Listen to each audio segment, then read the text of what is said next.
If you would just join me in prayer. Heavenly Father, I thank you for bringing us here safely. I thank you for those that are coming on their way.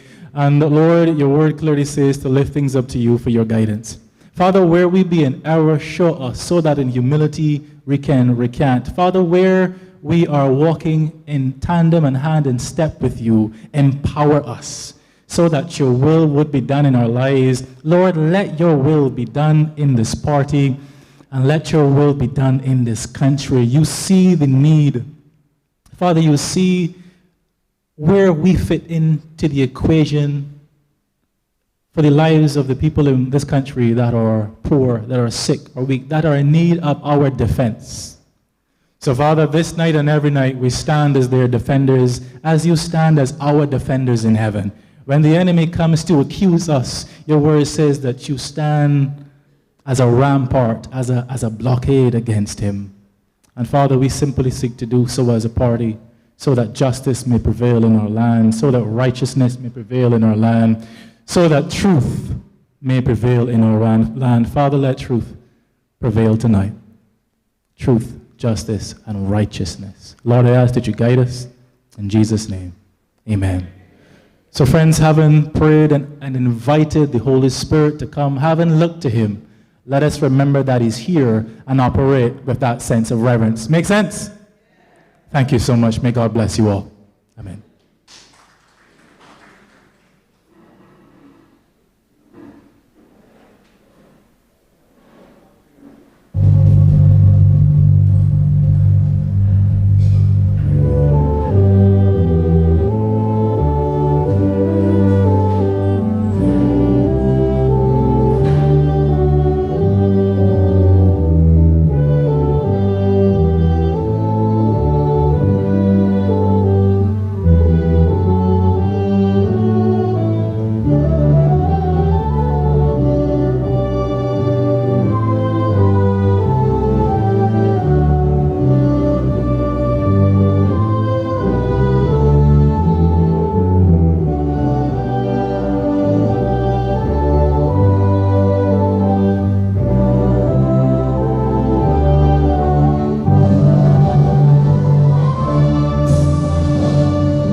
I want to bring my first speaker,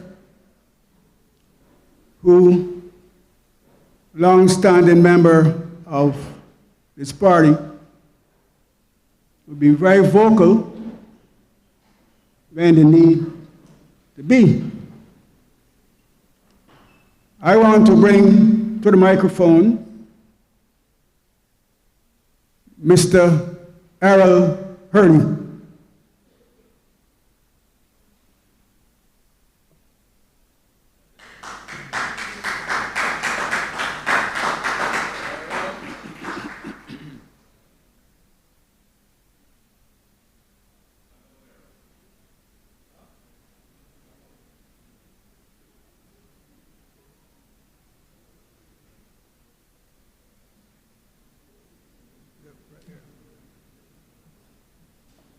Yeah. Good evening, everyone. Good evening, everyone. Good. That no song like DLP family. Before I get into my speech, Brother Matthew Thorne say a prayer. But I also want to say a prayer. Father, Lord, I ask you that the words that come from my mouth this afternoon are the words that you put in my mouth. The words of truth and the words that will free my people from the dictators who want to destroy the Democratic Labour Party. Now, ladies and gentlemen, let me say that in 1973, I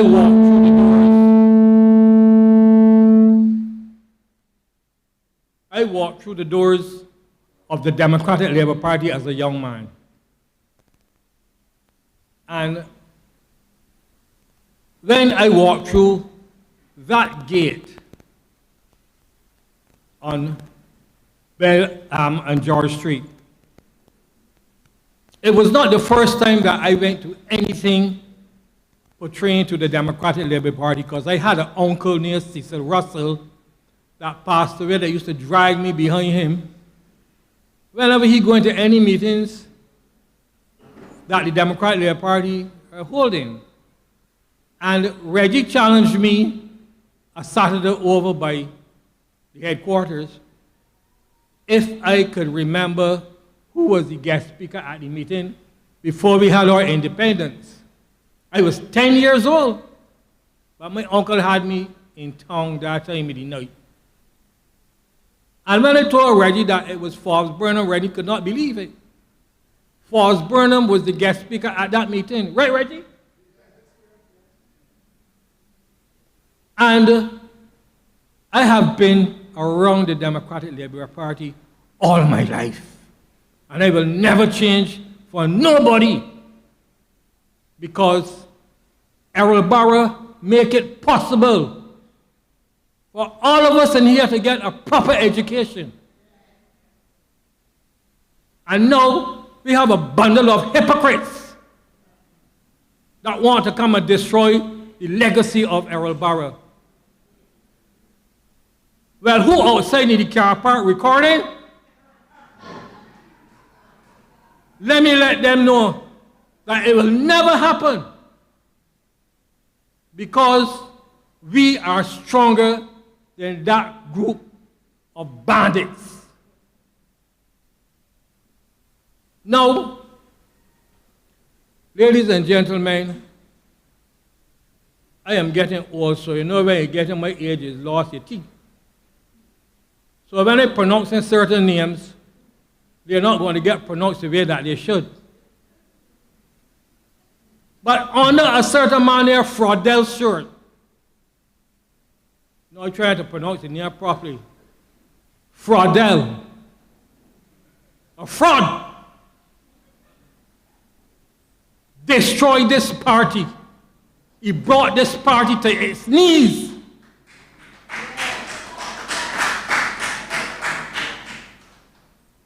Because he thinks that he was a McGuffey. Well, let me say this to Fraudel Stewart.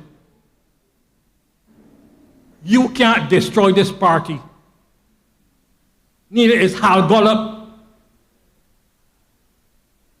nor Ralph Thorne. One will never succeed in destroying this party. We're going to expel two good people, Steve Blackett and Ronnie Haywood, because y'all want to be dictators. Y'all did everything outside of the constitution of this party.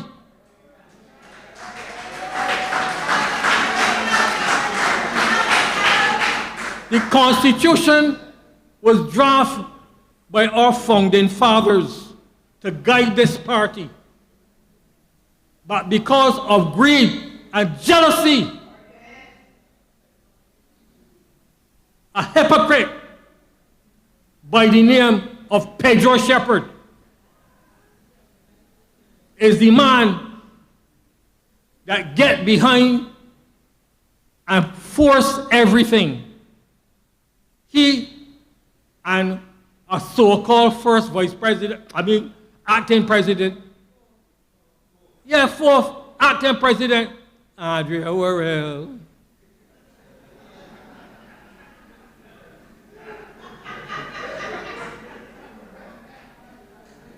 now he does talk, so I speak it like him.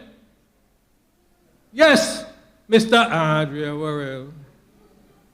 Now, they think that they can lead this party and control this party.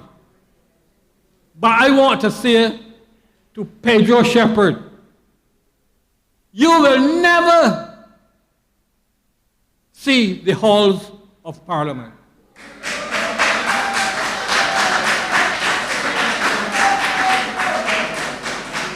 Because Parliament is for everyone, but people that have dignity and respect in their life. Now, I heard that he's a teacher, and I did an investigation into him. And don't forget that he was the person that tried to get Ronald Jones destroyed when he was the president of the Teachers Union. And he succeeded, and he was bitter against Ronald Jones. And now, he's licking Ronald Jones' backside.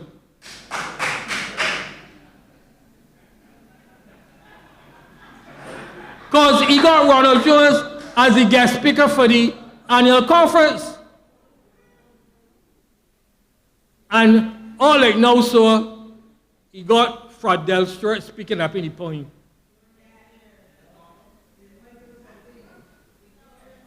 You know, and the acting president,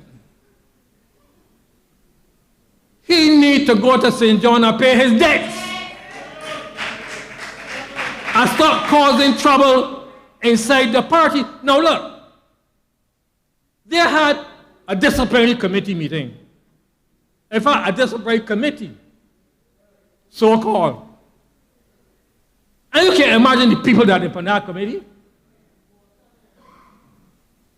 A man that hold a bolt cut in his hand and cut off the lock on a disciplinary committee.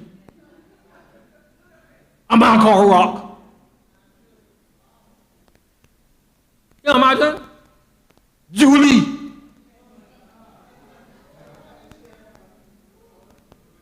And then a chairman of a disciplinary committee that supposed to be a pastor. I started to attack him. And my good friend, Mrs. Blackett, tell me, don't go there. But I going there now. Now he's supposed to be related to my children. And the family don't even speak to you. Yeah, a jurant. I used to work with his father in the port. And because he feel that he was a McGuffey, he come and he want to tell me what to do. And I put him in place. I tell you, your father works with me. When your father is at this post, 'cause I used to work in security, you can come and do as you like. But once I hear, you can't come and do as you like, so step back. And from that day, he never said a word to me. He's that type of person. He and Fraudel can hold hands. They are very vindictive people. Now, before I go any further, I want to say to a friend of mine who lives overseas in the diaspora. Friday, she called me and said to me, if this meeting, what is going on? If this meeting is going to be Zoom. I said, girl, we ain't got no money.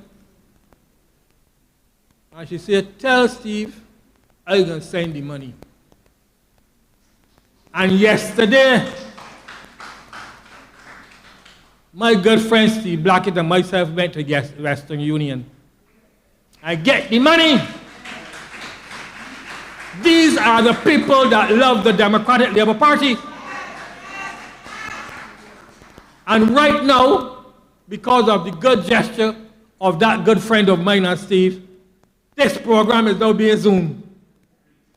Free up.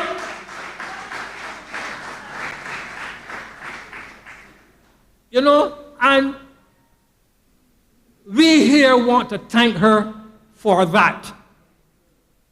Give that lady a rousing round of applause for me.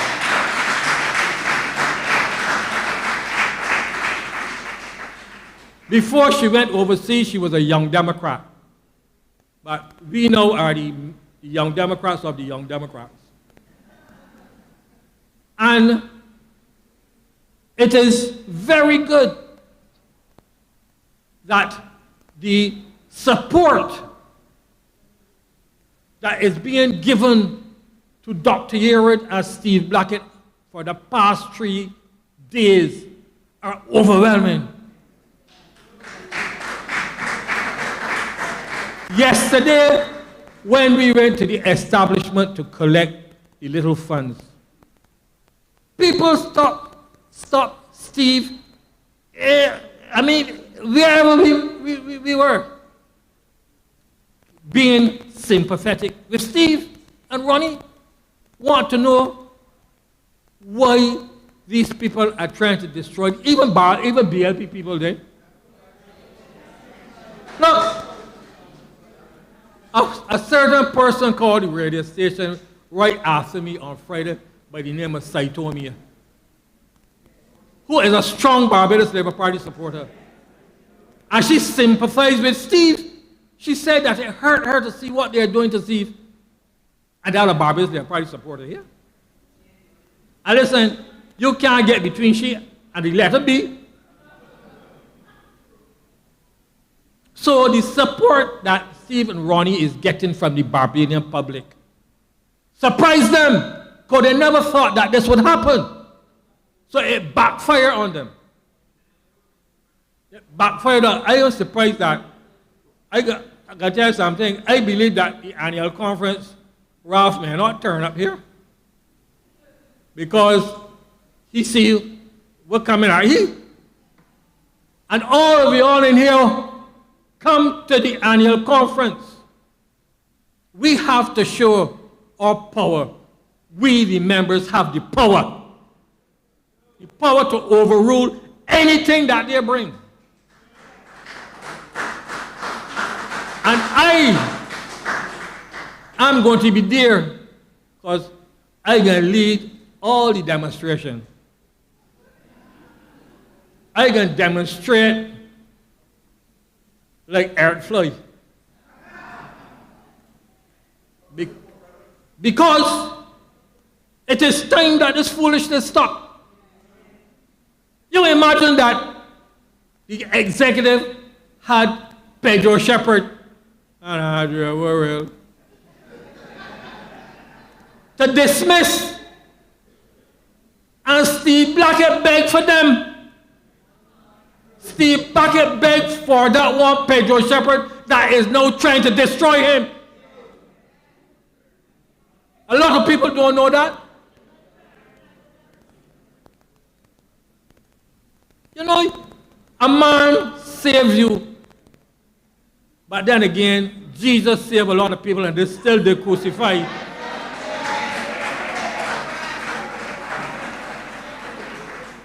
But I want to say to you, Steve Blackett, my good friend, a bike haul man like me, don't give up. We are behind you.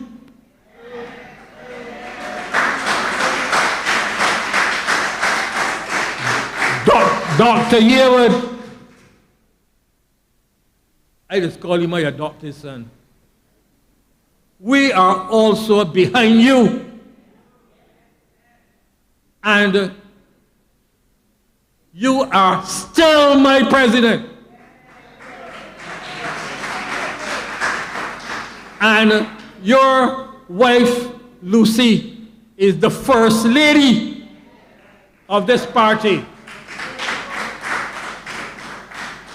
Errol Barrow as president of this party, and the founding father had a first lady.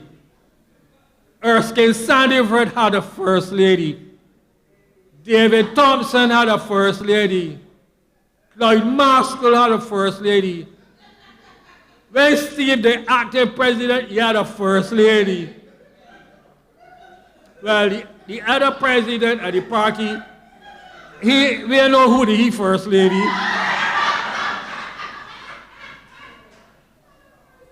So, the acting president right now, I want to know who is the first lady.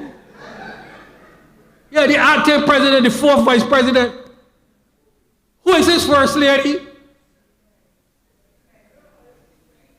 So, the leaders of this party, we had distinguished first ladies.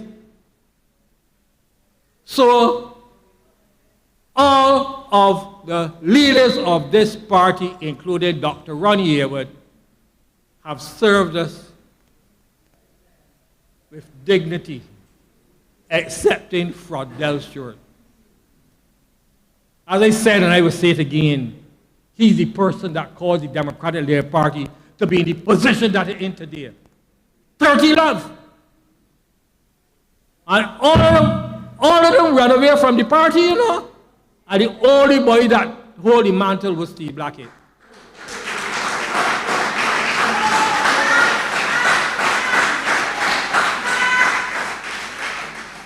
And all right now, so he's still holding the mantle because none of them are coming forward.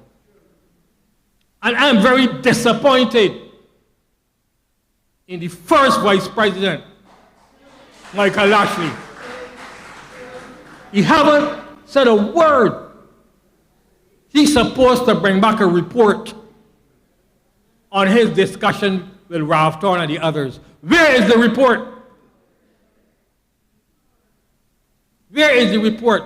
That is why none of them will ever win a seat in Barbados again, because they are not honest with the people. They're not honest with the people. But I'm going to wrap up just now, but I just want to say this here. I am calling on the Commissioner of Police to let us know how the investigations into the breaking off of the locks going. We want to know. That's all I'm asking the Commissioner of Police. Please give us some sort of indication of the investigation, how it is going with the breaking off of the locks. Now you see, they did a criminal act, and because no information was received on that, they feel that they can do what they like and get away with it. Right? And I got a man that said to me personally that them going to do they will get rid of Ronnie and Steve whatever way they can. A man called Clyde Chase. He said that to me. But you know, when Clyde Chase is going home, as soon as he gets to the top of Park Road, he can't keep the noise. That's all I got to say about that. I ain't saying another word. When he gets to the top of Park Road, he's quiet as a lamb. So, and then there is a group of them I just call, you know, they had the knights at the round table. Well, I just call this group of people the Rumsketeers. Not the Musketeers, the Rumsketeers. Oh, you want to know who I mean? The Rumsketeers. Yeah, you know, and they got one of them there that keeping a lot of noise in All Souls Church. That need to come out to All Souls Church. And for unfairing, I ain't saying the other word, for unfairing a disabled man in a wheelchair. unfair, that man. And now he's reading lessons in All Souls Church. He was a server with me at All Souls Church. Brothers and sisters, the time has come for us to take back our party from these gangsters. You know, it was a coup, you know. It was a coup. You understand? And they feel that they're proud to do what they're doing. I won't be surprised if they try to expel me next. Because when you challenge them and you speak out against them, the first thing they want to do is discipline you and suspend you. But let me tell you something, let me tell you something, if they try that with me, I can go there and keep more noise. Those people that are causing all of this friction, none of them ain't put a cent in trying to refurbish that headquarters. We the rank and file here. Well, no, let me rephrase that word, because them is called themselves the rank and file. We, the true dems, along with Steve Blackett, bring that headquarters to light. People renting it, even Q just be out there. I understand the Indians is rented for weddings. We had the skaters out there. We had bingo. We got karaoke nights. And they came and stopped all of that. Stop it. And what make it worse is that the put-out header. Put-out header. A person who, when nobody used to come around the Democratic Labour Party because of what they was doing, she hold the fort together.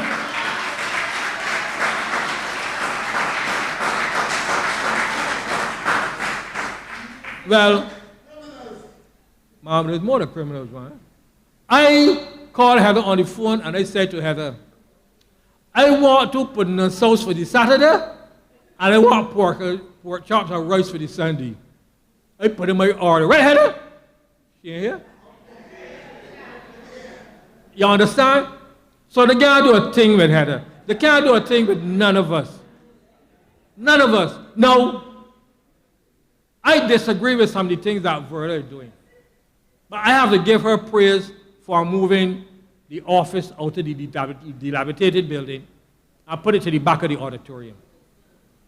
That main building was the building that I walked into in 1973 and made, now, when I walk in Democrat Labour Party headquarters building, you know that I ain't walking there because I don't like politics. I don't walk in there because I ain't near Errol and the man that leading near Errol. That's true. The man that was leading there and the Prime Minister near Errol, I didn't near Errol, so he said I can support the man that got my name. And he used to call me Little Errol, and I used to call him Daddy. And the training that I got inside the Democratic Labour Party, it was done by 3 people: Cammy Tudor, J.C. King, and Branford Tate. No, Errol Barry, you know. Them 3 men is who trained me as a young Democrat. And I used to be over at the headquarters every Thursday night, I think it was, Reggie, to the Academy of Politics. And I understand that that was going to come back. But again, then stop it. They don't know how that auditorium came about. They don't know how that auditorium came about. And I told you all at the annual conference how it came about. So I won't go into that now. But my blood is in that building because when the blocks are being put up, Mark thought Miss Lashley's son put down a block on my finger and burst it. So my blood in there. And tell me know how we walk about with cards, selling the cards to get money to build that auditorium. Some of them didn't even born yet, and now coming to destroy this legacy over my dead body. No way. So, I want to say to you members, let us fight this fight. Numbers win victories. And we have the numbers. And I want you to turn up next Saturday in your numbers, as the young people used to say, and show them a sickle. Comrades, I love you. I love my Democratic Labour Party. I will never give up my Democratic Labour Party. And my friend Reggie,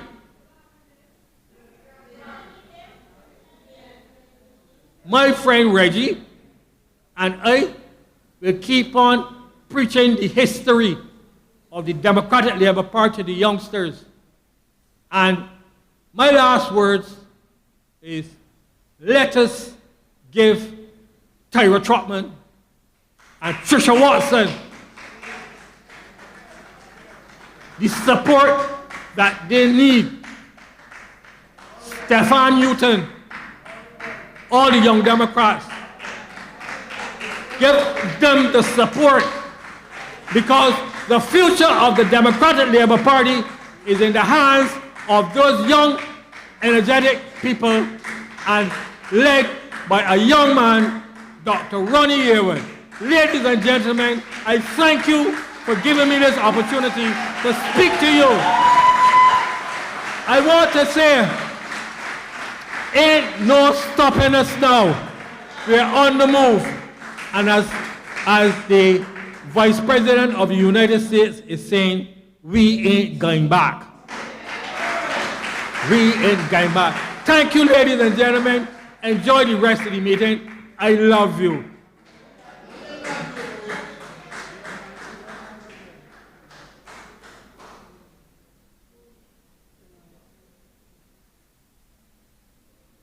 We're going to do a feature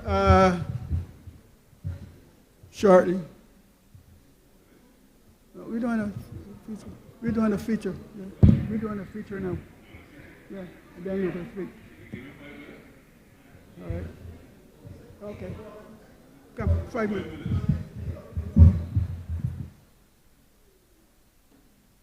Walter Maloney. Good evening. Good evening, comrades. I wasn't scheduled to speak, but there's no way I'm going to come to this meeting. I don't give my 2 cents worth. You can't hear? Sorry?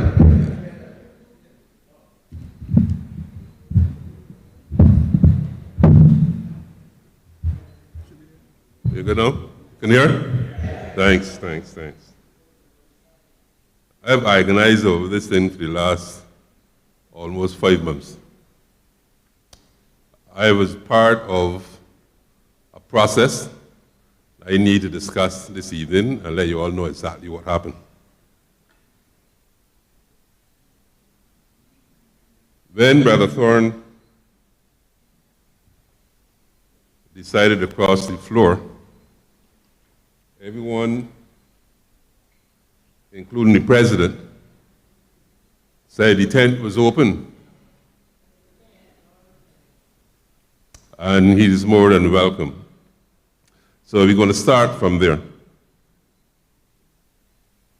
I've listened to persons say that we took too long to make him a member. But I want people to understand this, and this is just a narrative that certain people pushed out there to take you off of what was really happening. Brother Thorne was not coming to the Democratic Labour Party as an ordinary member. Once we accepted him, automatically what would have happened, he would become the leader of the opposition, and then by some quirk of the Constitution, the political leader. So before we even decide he must become a member, we need to sit down and to work out, because remember, this has never happened in any political party in this country. And so you have to work out an arrangement as to how this thing will work. We sent out, said, please come and meet us so we can discuss the arrangement. You know, before Brother Thorne even met with us, he announced the 2 senators. That's where it started, you know. It was total disrespect for the elected officers of this party. It started there. It started there. But we said, okay. We said, okay. So a meeting was arranged Saturday morning. I came down to party headquarters at 9 o'clock. The person who is now the chair of the disciplinary committee, he was responsible for getting Brother Thorne there. We sat there the whole day. The whole day. Every time we asked, where is he? It was one excuse after the next. One excuse after the next. This is the elected executive. You are coming from a different party, a party that has always been hostile to the Democratic Labour Party. And one would have thought the decent thing to do is to meet with the principal officers of the party. He never did. So we held the meeting the Saturday evening. And I will tell you this, at that point, that evening, a couple of you are here who was at that meeting. The feeling was that the answer would be no. Because you cannot, you will not, and I will not allow you to disrespect me. But then again, the so-called sound of reason came. And we decided, okay, we will give him a chance to have a meeting. Now this is where it really started. A meeting was held on the Sunday at Steve Blackett's house.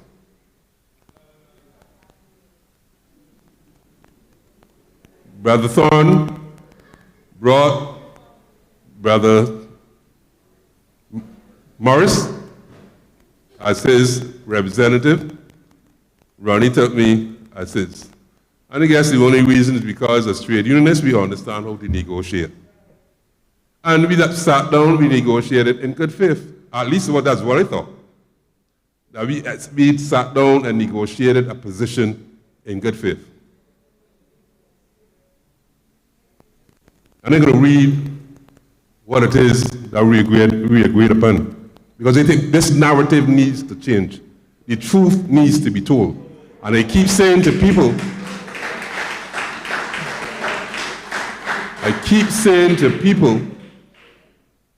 if you want to have a discussion, it must be done by way of truth and honesty.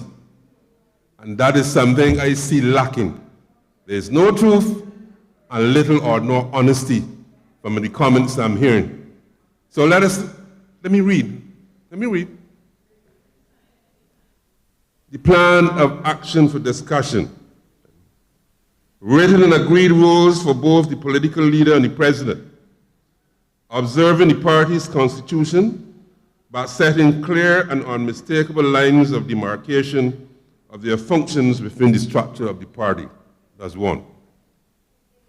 2, the only functions relating to the parliamentary group and those areas set out in the Constitution be allotted to the political leader. All other matters as currently assigned will remain with the President, according to the Constitution. That was agreed. 3, this is the part. This is the departure. 3, the shadow cabinet remains intact with the parliamentary team, joining them under the shared chairmanship of both the political leader and the president. 4 persons sat at Steve's house and agreed to this. And I remember distinctly because I said, don't you think we should sign this? And it was said to me, man, we are all big men. We are doing this thing in good faith. There's no need. We are gentlemen's agreement. A gentlemen's agreement. In less than a week, the shadow cabinet was disbanded. This is after you agreed. After you agreed. So just want to put that out there, right? So when you all hear the narrative that the executive wanted nothing to do with him, that's not true. Because for him to get into the party and become a member, it is the executive council would have to accept him as a member, and we accepted him. We accepted him. Now, when I get to this point, I get a little expressive sometimes, because I was raised in a time in this country where a man's word was his bond. That is something I've taught my children, and this is something I have taught my grandchildren. Your word is your bond. And the only thing, I don't care how many degrees you have, I don't care how much money you have, I don't care how much big house you live in, the only thing each of us own in here is our integrity. That's all.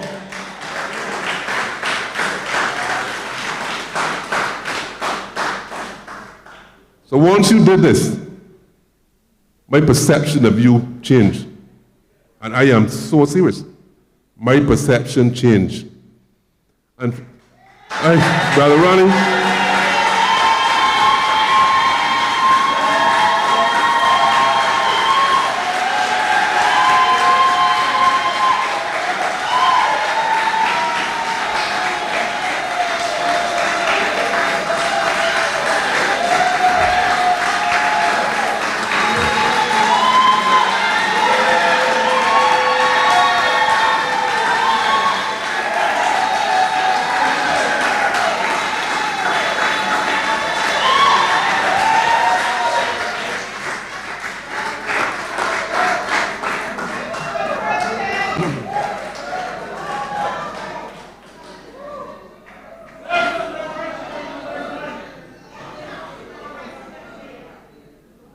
Thank you.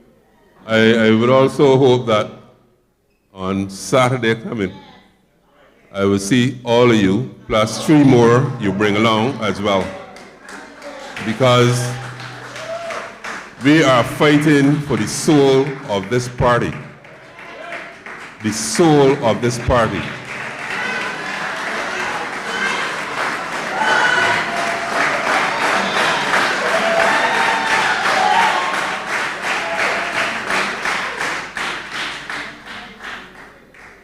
I don't know what Laker is going to speak about, but there's 2 more things they need to say.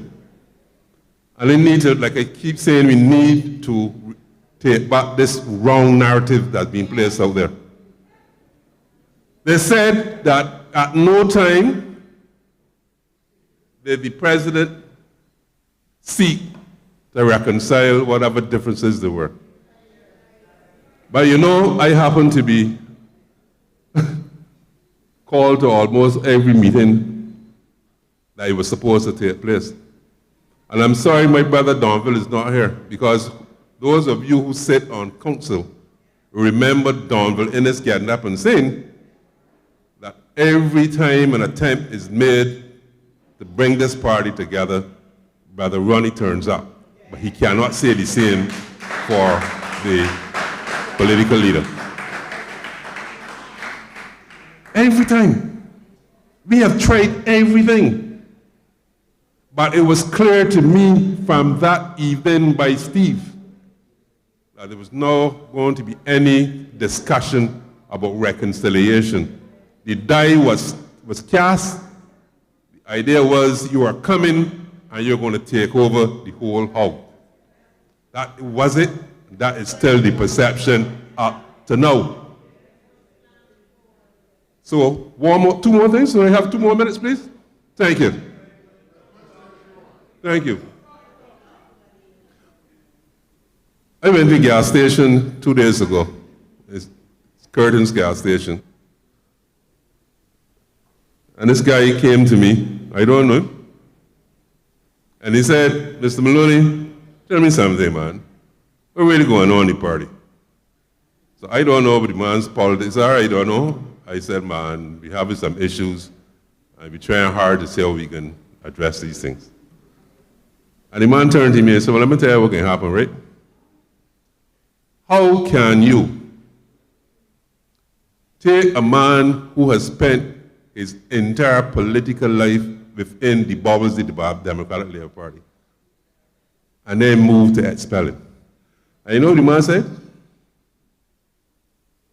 Barra had his problems. He ain't expel nobody. Sandy had a whole group of men vote against him, bring no party. Nobody ain't get expelled.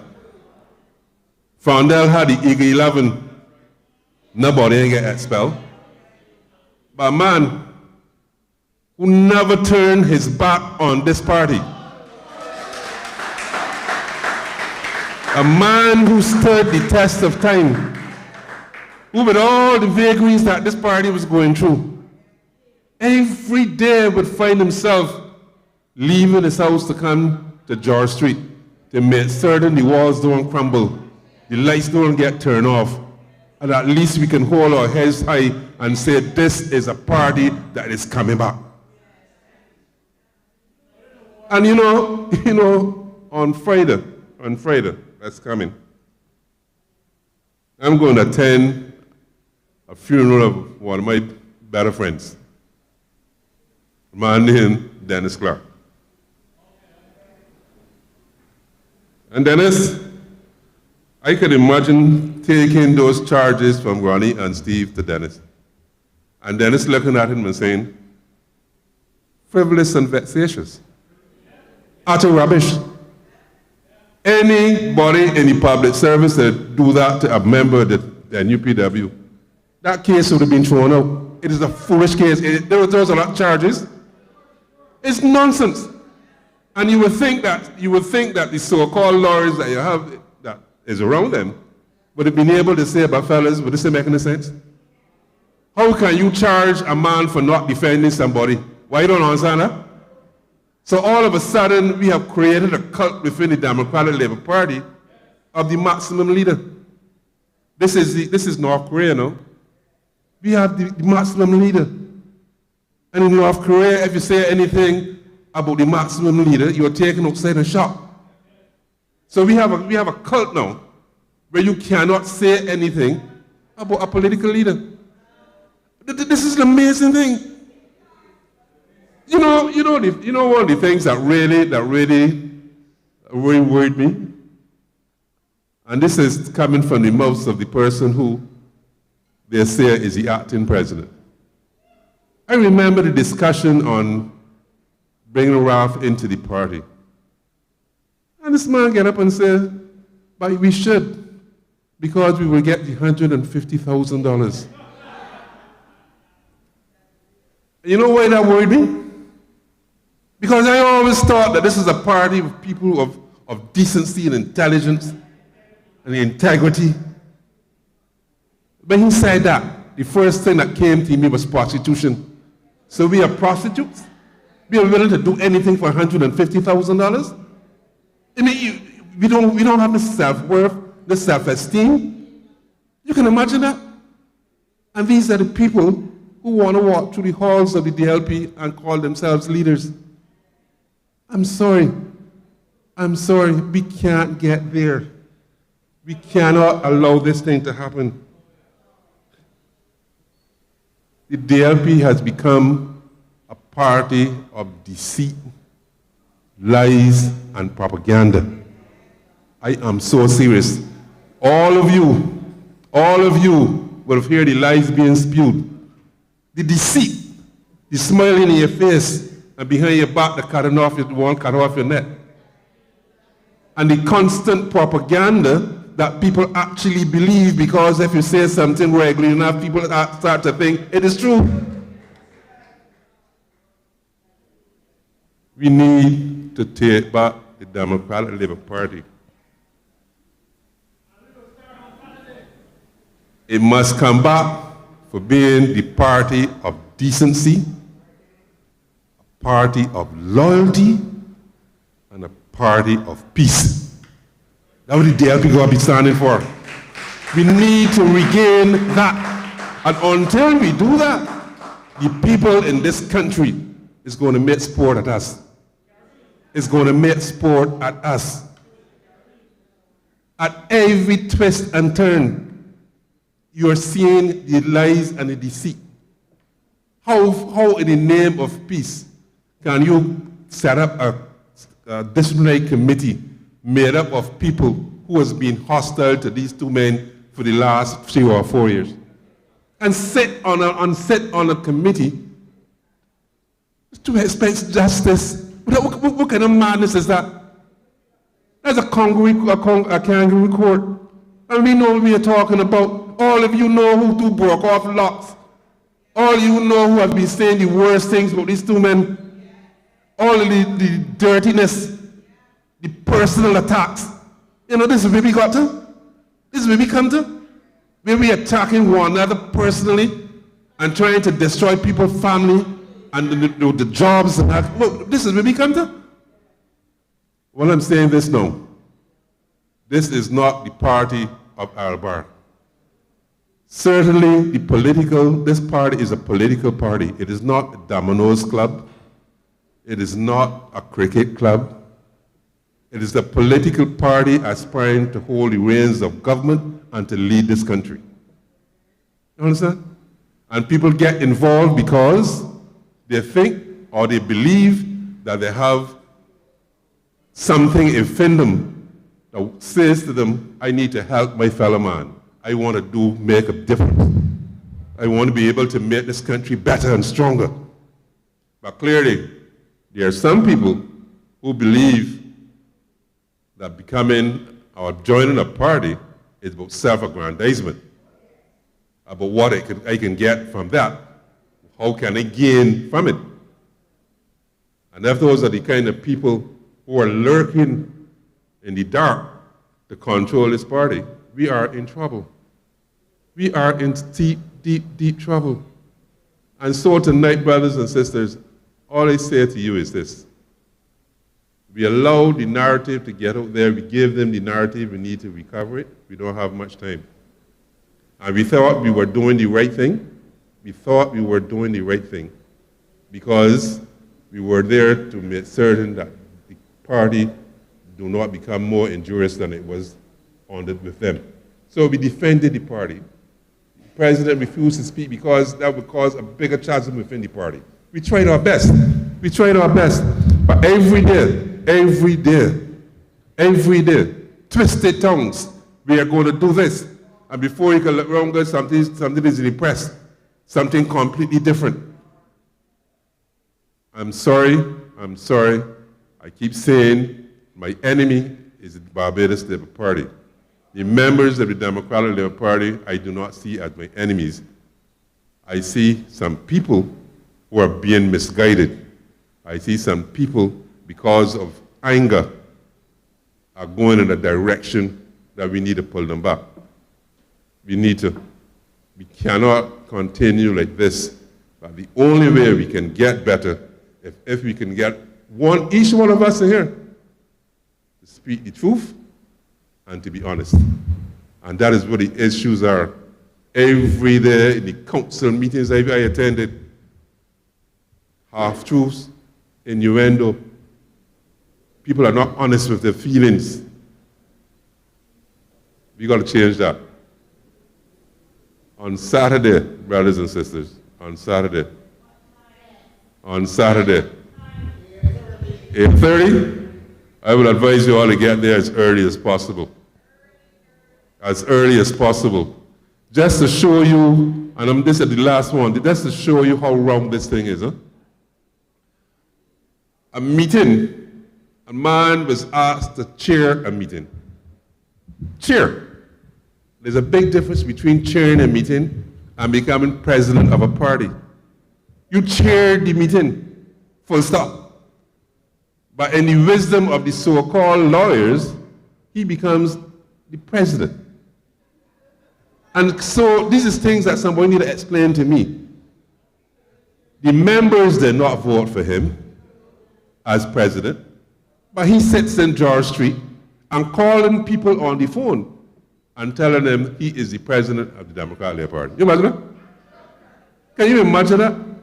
And he feels like there's something that he has won. And we have taken the constitution of this party and allow these people to rewrite it, to tear it up, to throw it away. Enough is enough.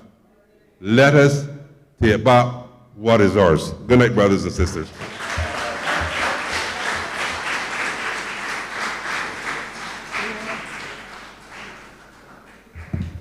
Thank you very much, Walter. We're moving along. I'm going to ask Andy Whitaker to come and keep the meeting flowing to address you. Andy.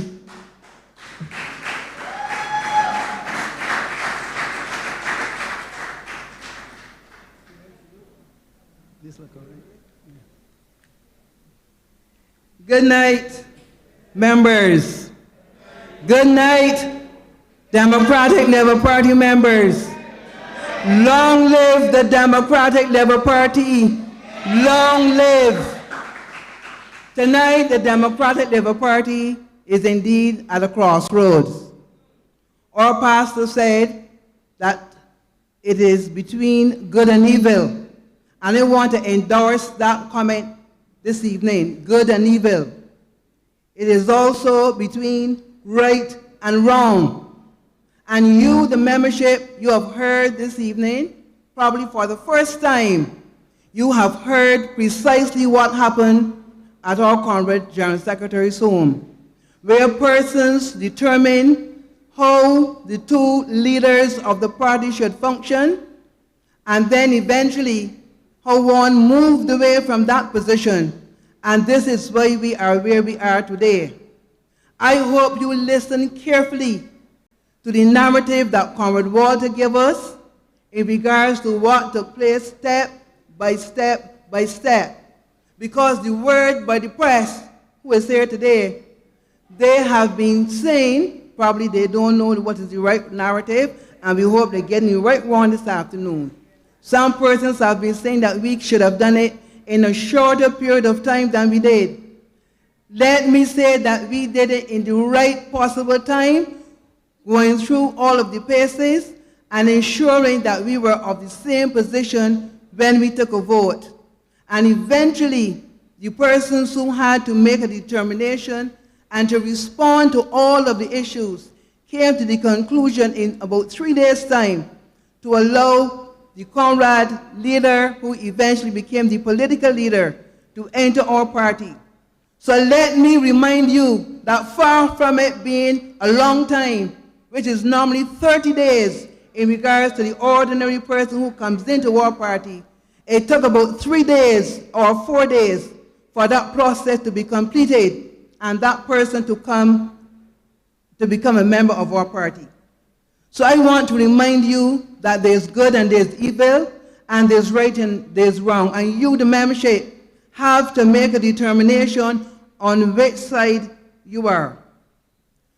Now, our Constitution that everybody speaks to says that the Democratic Labour Party has always wanted to do, or has the intention always of doing, the greatest good for the greatest amount of people in the shortest possible time. If we look into our Constitution, that is our philosophical core that we remain as part of our mandate.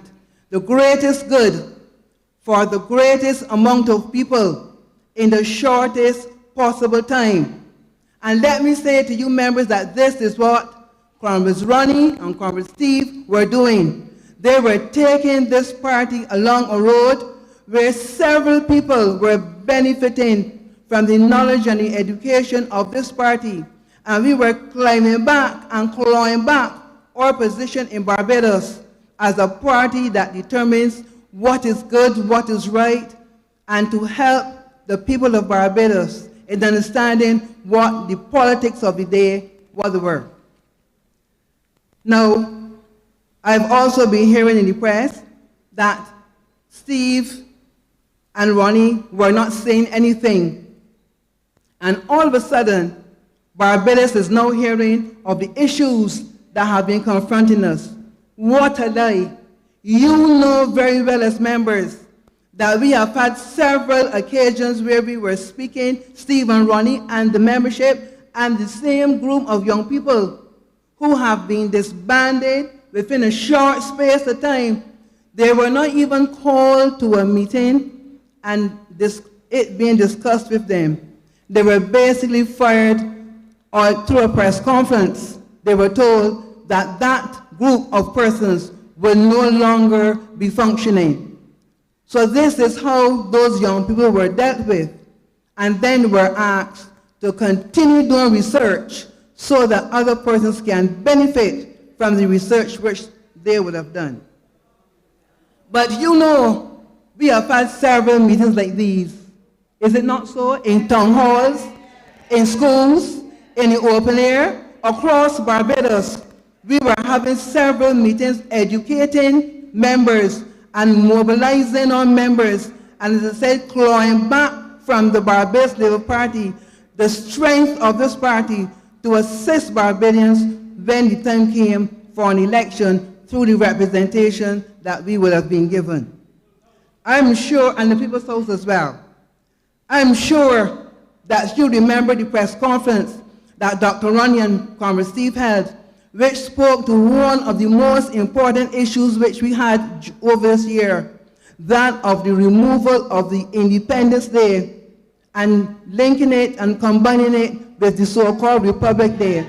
Did we not have a press conference that people, through the petition online that Dr. Ronnie did, people called in and said they were ready to work with this party across Barbados because they did not support the idea that Republic Day and Independence Day should be combined as one. We feel strongly about Independence Day, and this party was able to get that pushback through this from the government of Barbados, and we have remained as Independence Day as the day which we celebrate the independence through our right founding father, the right excellent Elder Walton Barlow. We also, as the party led by Ronnie and Steve, Comrade Ronnie and Comrade Steve, we also looked at the issue of education. Can we remember the confusion and the controversy in this country with the survey that was done in the schools that we, the Democratic Labour Party, drew to the attention of Barbados, that it was wrong and what was being done was emotionally scarring our children. This party spoke to it. So when you are hearing that nothing was done under Comrades Ronnie and Steve and the executive, you know that it is untrue because you were following us across Barbados every night when we went to the schools or the open air, wherever we were. We brought the issues to Barbados, and people were happy to hear that the Democratic Labour Party was again employing the services of its knowledge and skills and sharing them with Barbados. Several other issues we spoke to. We looked at, thank you, the ID cards. Today I don't have my ID card. It is still where it is because Dr. Yeris said to us, this process is wrong. Do not go for that card unless certain things are put into place. And Barbadians responded to what Dr. Ronnie said. And today they have been calling for persons to collect these cards. Furthermore, the entire process is now in abeyance. The last word we heard was sometime in October that we are supposed to be having our cards and using them for the purposes they have been so designed. We will await October and see in truth and in fact if it has been done. But if not for Comrade Ronnie and Steve and this party in saying to the Barbados Labour Party that the procedures were incorrect, persons would have been foisted on with a card with all the other implications of the card, because the card has information or has devices to collect information which they should not have. The cost of living. We held press conferences on the cost of living, on the youth policy, on the closure of the defense program, on the proposed rate from the Barbados Light and Power, on education reform. So I want you not to have short memories as Barbadians have told themselves they have. You know the work that was being done. You were part of the process because you journeyed across Barbados whenever we called you to come and listen to the gospel of the Democratic Labour Party. So when other persons are given the impression that they are now doing things in Barbados and in Democratic Labour Party, let us refute those comments. Let us remember, let us recollect what was being done under Comrades Ronnie and Steve, so that you can say to them and to Barbados, these were the things that were done during the time that they had an outstanding leadership in the Democratic Labour Party and in Barbados. Do not let us forget. Lest we forget, put it in a short note form and have it with you, that when those other people say to you that now something is being done, you can say it is totally untrue. All the things that we know of, when we come to the point to speak of them, let us speak of them loudly. We also spoke about the senior citizens and the need for programs. We looked at women and the role of women and the role of women in politics in our party and across Barbados. We looked at the policy on aging. We looked at the health concerns that are plaguing this nation. We spent considerable time looking at the QEH, knowing that the Democratic Labour Party was part of the process for the Best dos Santos section. We were the persons who built and constructed and put plans in place for that facility. Things that some Barbadians did not remember, but I hope that some of us have kept our document called the Progress Report. That Progress Report speaks of the work done by the Democratic Labour Party in the last period. I won't use decade because it may conjure up to you a term that we must obliterate from our memory. So I won't even use that term. We also look at the Electoral and Boundaries Commission, and we spoke at length about the fact that that report for the last election had not come to hand. And therefore, we spoke to that, and I would love Barbadians to know that that commission is not functioning. I'm going to ask Dr. Ronnie, has that report yet come to Barbadians? Have we have you seen the report? The answer is no. We have not seen that important report that comes out every time there is an election, so that we are able to use it and analyze for previous elections. So when the other group is telling you that this was not done and the other thing was not done, it is totally untrue. In closing, I just want to say some things that are causing concerns internally. We have that same group of persons who are doing some things which I understand will be happening shortly all during conference. Members, do you know that we are having our elections through the electronic process? Members, do you know that we are having our elections through an electronic process?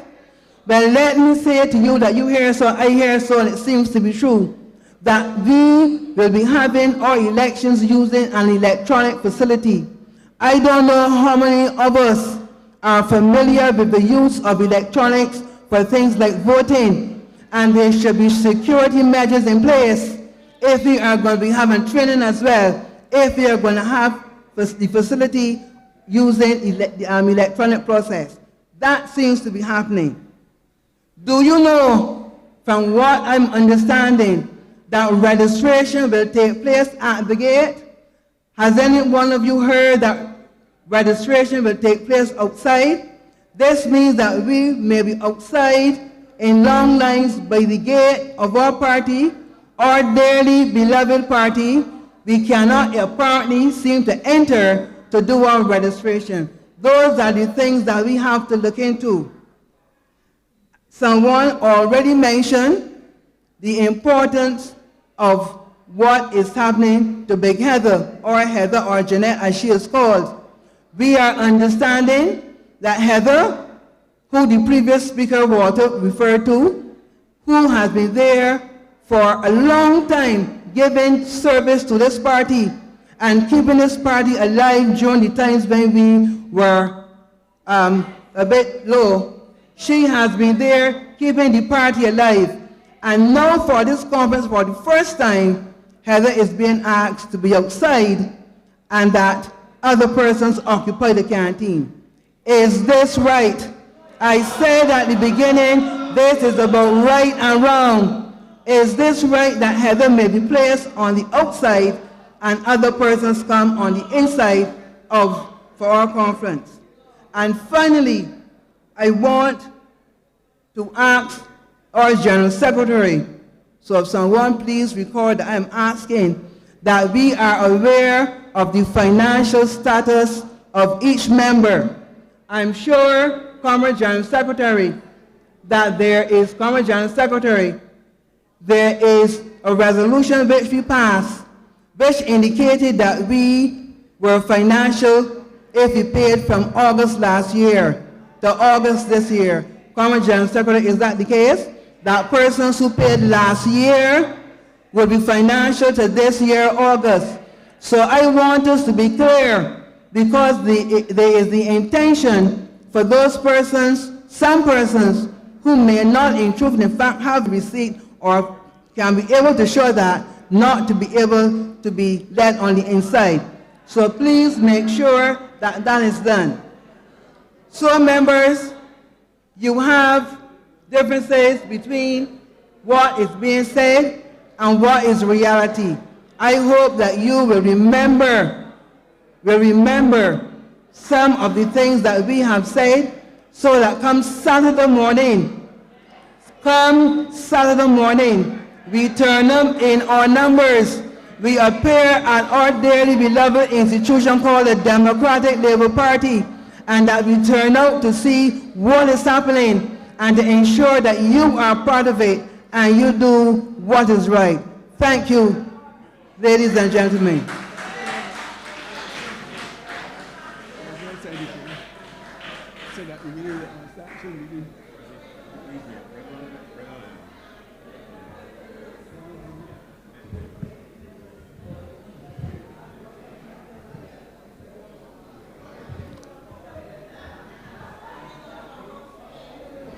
All right.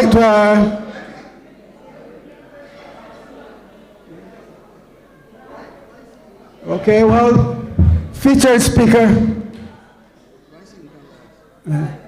Mr. Ricky Williams. This is his show.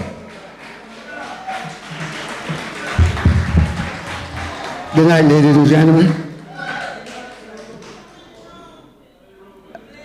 I usually start with a prayer. Don't worry, when they start, they can come inside. You don't worry about them. Almighty and everlasting God, Father, I come before you tonight, a special night, with special people with a special mission. Lord, I ask you to speak through me and act through me. In Jesus' precious name, amen, amen.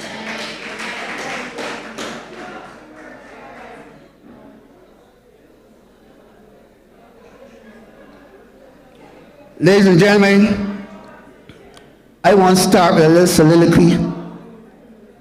Shh.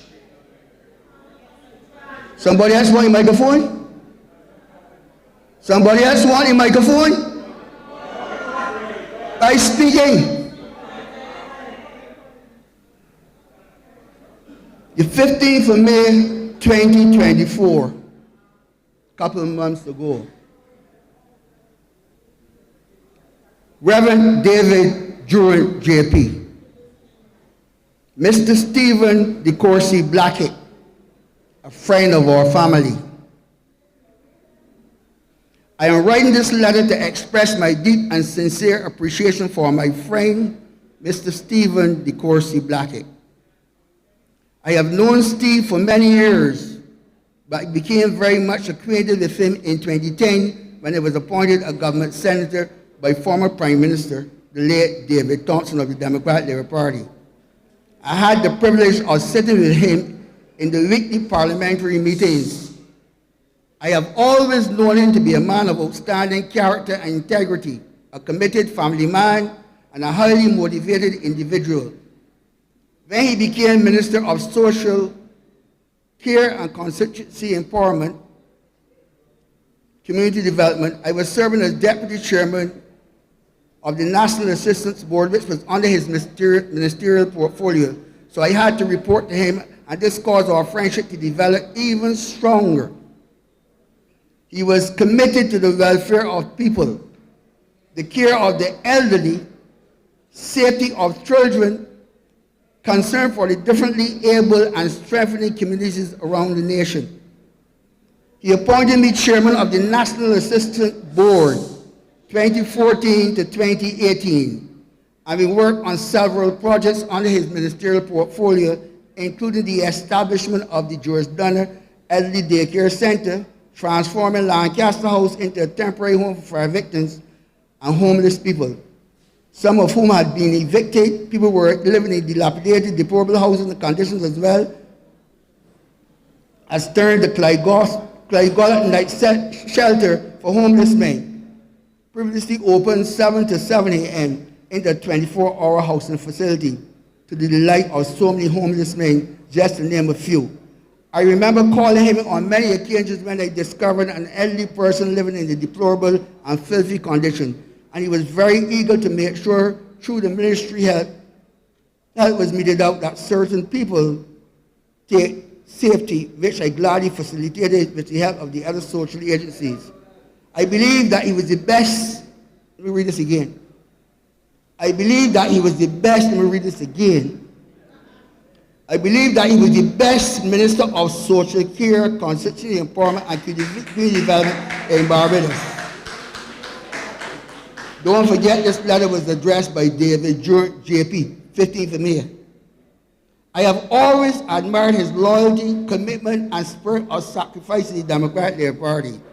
As a minister, I am happy to say that his dedication did not diminish when in opposition.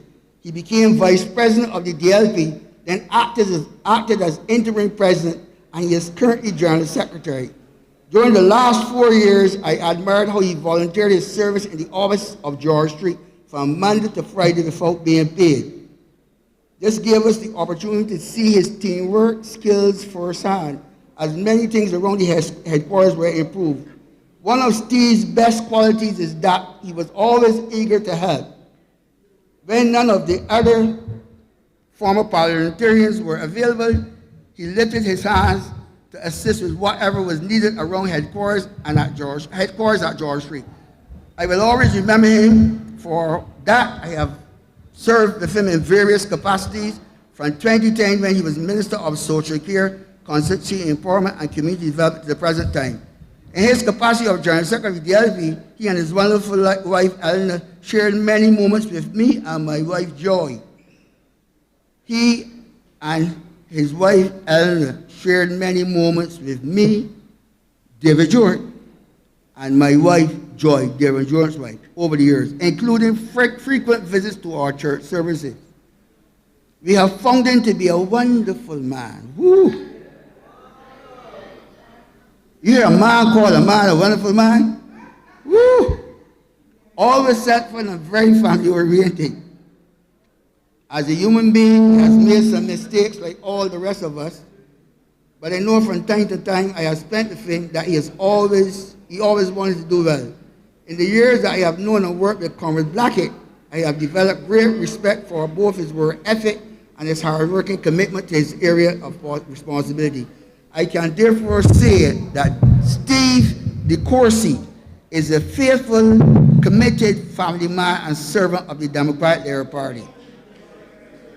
I can therefore say that Steve DeCourcy is a faithful, committed family man and servant of the Democratic Labour Party. I pray that guidance, grace, peace, love and of God will envelop him, his wife Eleanor, his family during this period of time. The psalmist David cried out, "Show me your ways, O Lord, teach me your paths, guide me in your truth, teach me, for you are God, my Savior. My hope is in you day long." Psalm 25, verse 4. Reverend David Durant, JP. Ladies and gentlemen, that's the same David Durant that 2 weeks. There's the same David Durant that 2 weeks ago, I think it's 2 weeks, sat as the chairman of a kangaroo disciplinary committee in the Democratic Labour Party. David Durant that now wrote this. This is him that wrote this, let him deny it. And said that Steve Graphic was the best thing since Jesus. That's what he said. He's not Steve Graphic and his wife and his family was the best thing since Jesus. He's the best minister Barbados ever had. David Jones said that. 2 weeks ago he sat in the kangaroo court to expel Steve Blackett and Ronnie Yearwood from the Democratic Labour Party. You know who's the chairman? It can't work without the chairman. God have mercy for those people that went to church at this church this morning. I say that without any repentance. Because I am a Christian and a born-again believer. I know a lot of them sitting down in that pulpit misleading people every Sunday. I'm making it hard for people like me. People say, "Man, we're not Christians." Because look at him. But it's prophesied that they're going to fall by the wayside day by day. This is the same David Durant, JP, that wrote that soliloquy with Steve Blackett. These are the people now that line up themselves to destroy this Democratic Labour Party. Coming this evening for the meeting, I didn't have this in my plan, and the ex-cop out there, he ain't got nothing to do. Peeping. Look round just now, and two clowns that won't call themselves leaders bring police. You go bring the army to stop me. Go on doing that wrong. Arrest me and lock up me then. Go on fighting. And that is true that we got to carry through here because them start war. And this is a war. This is a war. This is the games that we playing. Them started, them break off locks. Them said they're going to kick out people. And all the while we went to court, and I'm going to tell you about the court. Let me tell you about the court. My father told me long time ago that Earl Barber said, my father like Earl Barber, he like me. That there no justice for black people, poor people in the court. I saw it firsthand. I saw it firsthand. I ain't scared of none of them. Chief Justice, Justice Chief, I ain't fighting for none of them. Not when they right. We went to the court to stop bloodshed in George Street. Because it was bloodshed that was going to come in George Street. Because when they went in with boats and cutters to break up the place, it was obvious then that these people are looking for war. So we went to court. As the Constitution allowed us to do, we was right in going to court, and everything that we did was right. Everything that they did was wrong. But I smell a rat. No pun intended yet. In the court. I smell a rat in the court. I'm afraid to talk this. I'm afraid. I got a daughter sitting down right there. She's 50 years old. So you know that I live a long time. There ain't nothing that can do me. There ain't nothing that they can do me. I'm frightened to talk. And the jail ain't meant for dogs. And all the heroes that ain't all went through jail and get shot. But somebody got to stand up to these people. And I tell them tonight, Everyone to think when they could touch Ronnie and Steve having a light, when they got to come through me. That's why coming here tonight 11 and 0. You see all the bullies that will play on ace and tell me, the night at the meeting, you want to outside to get you new bike with a violent. We make a violent move yet. We're doing everything by the book. Everything we're doing by the book. And we went to court by the book. The Chief Justice said he wanted some more time to study the case by the book. But the thing that brought what my father said to me right in my mind in the court then, when he was finishing the case, he said that he will continue the case 23rd, whatever it is, but he will let the status quo remain. As far as I know, he's the status quo. That's the one that jumped me. That's the first red flag I see. Who's the status quo, sir? The rebels. If the court encourage it, we will expect them to put any paper with the truth of acclimating. If the leaders encourage it, what you expect? Because Barbados gone down the road, know that Barbados don't want to decency anymore. It's just wild. This is a wild place. Kangaroo court, take over party, do what you like. This is Grenada happening again. And that's why I went to court. Because that cannot happen or should not happen in Barbados. Barbados is a democratic society, have always been true, and its work. And we owe a right to defend it. Not only Democrat Labour Party, that's why I got some friends in here from the Barbados Labour Party here tonight. My friends, Barbados, we got to understand that we one people, and when wrong happening, we got to get up and fight it. B and D, when it wrong. Do you remember what happened in Grenada in 1984? When they ran Gary, he didn't send a school teacher, but he was elected. And they ran Gary. And after they ran Gary, because I know life's good. When you got two, anything with more than one head is to become a monster. You got two, Cord and Bishop. And when you get out Gary, now Cord want to be boss and Bishop want to be boss. And bloodshed went. Now everybody know what happened in Grenada in 1984. Because the turnaround, Hudson also was only the man carrying the rules. Them was the two bosses. He was the army man, but them was the two bosses. He ended up wanting to be a boss too, because I would give him more things, he would kill Cord too. But I am saying that the reason why this happened is because we went away from democracy. We are accustomed to be voting for our leaders. We voted in 2021, was Ronnie? 22. 23. And Ronnie Hayward and Steve Blackett was re-elected. Ronnie won. I think total up the three people that ran with Ronnie, them can match Ronnie votes. And Steve won was through the roof. Through the roof. So you can tell me that the people in the Democrat Labour Party want Ronnie and Steve, and three clowns can decide that they can put who they want. But let me tell you something. This one get through me because a friend of mine who was then called me from overseas a couple months ago and told me about the royal coup happening. And I don't know about the royal coup. I thought you talking about stout. I don't know about the royal coup. I come up in this society with a royal coup. So to me, he just talking ignorance. When he came back, he told me, boy, you can see what's going to happen. And he was like, what's going to happen? You can't guarantee enough votes to beat these two men. He said, wait. And then, lo and behold, I saw it. I saw the royal coup.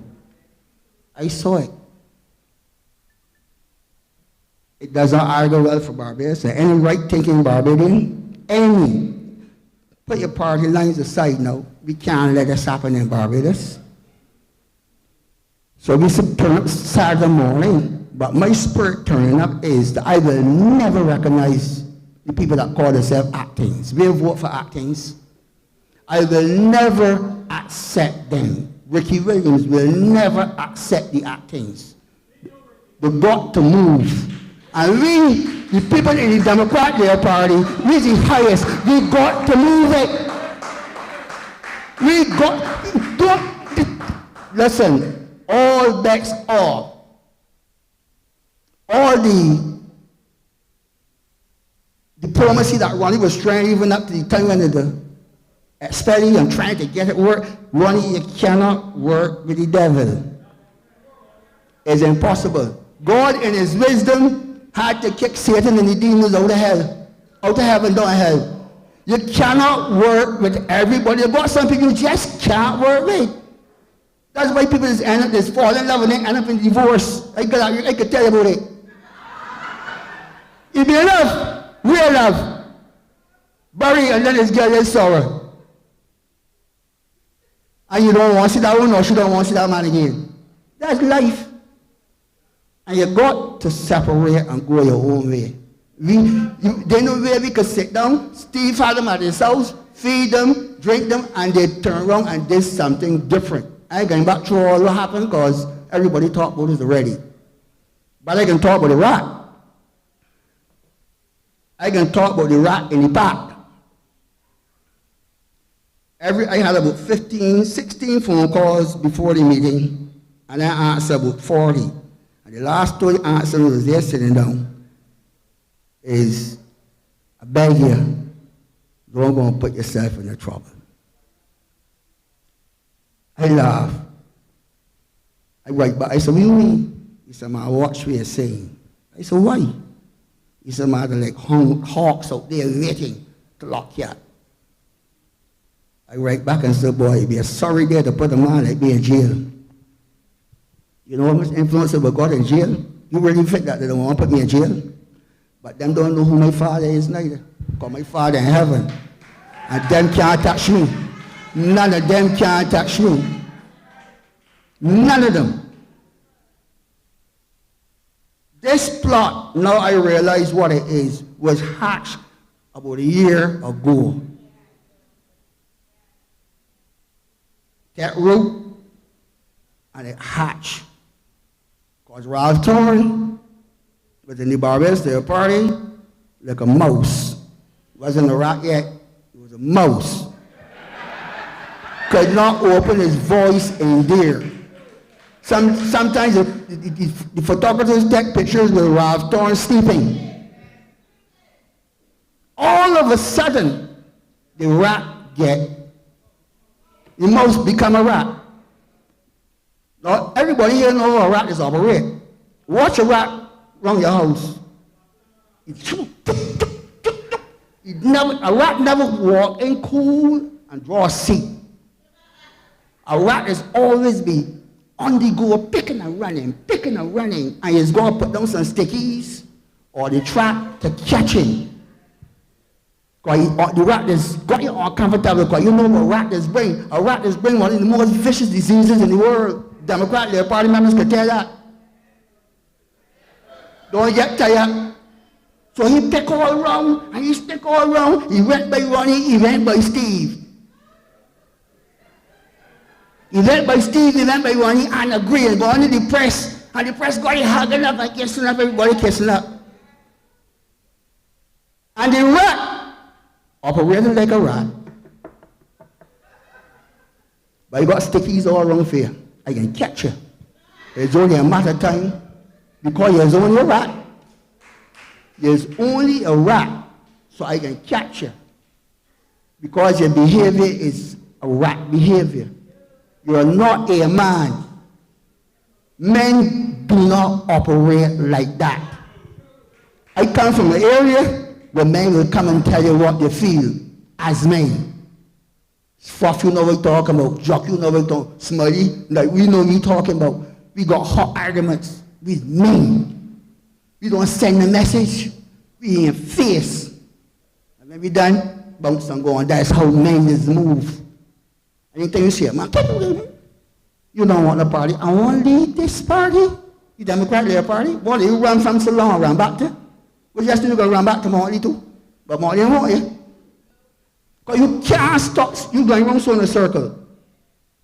And the thing that irritates me about this situation more than anything else is that when all break loose, and he wasn't the chief spokesman, he was in the court. Only body in the court for me is me and Shamar, my lawyer, you know. They got strange looking fella, you know. Well, strange looking fella. Yeah. But know what I mean?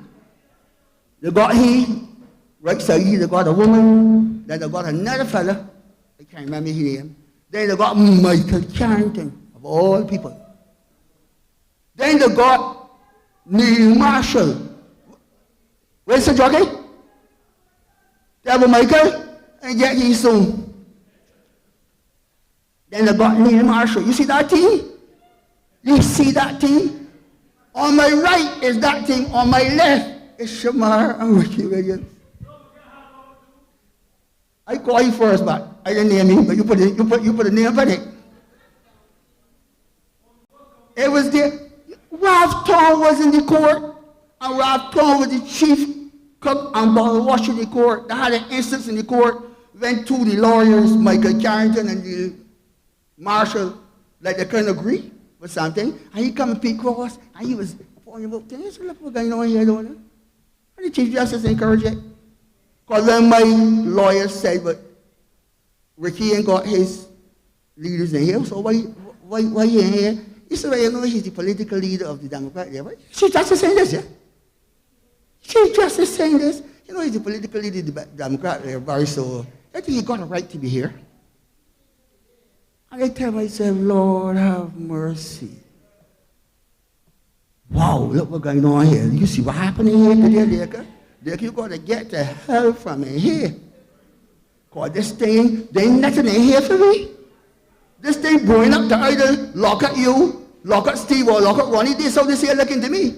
He did say that he commend me because take us off now middle offer this for me. Just the 2K offer it, the middle offer it. He commend me for bringing the case, or not there would have been bloodshed in George Street. Well, if you commend me for bringing the case, well, you didn't send back the case and say, well, the status quo will remain there until elections.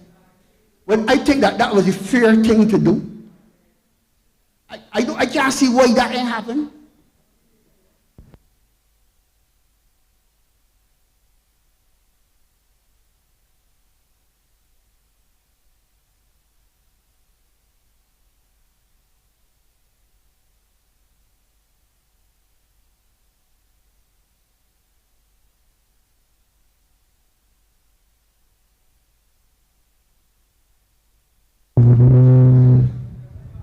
Sorry about that, ladies and gentlemen.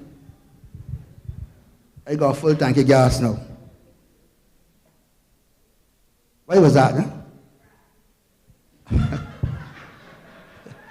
huh? I got a little joke running. The joke is, what is in the name? What is in a name? This called me Laker, because when I was small, my father had liked an English cricketer by the name of Jim Laker. So my father liked cricket ball, so he called me Laker. They call him Smiley, Billy Smiley, because he always smiling.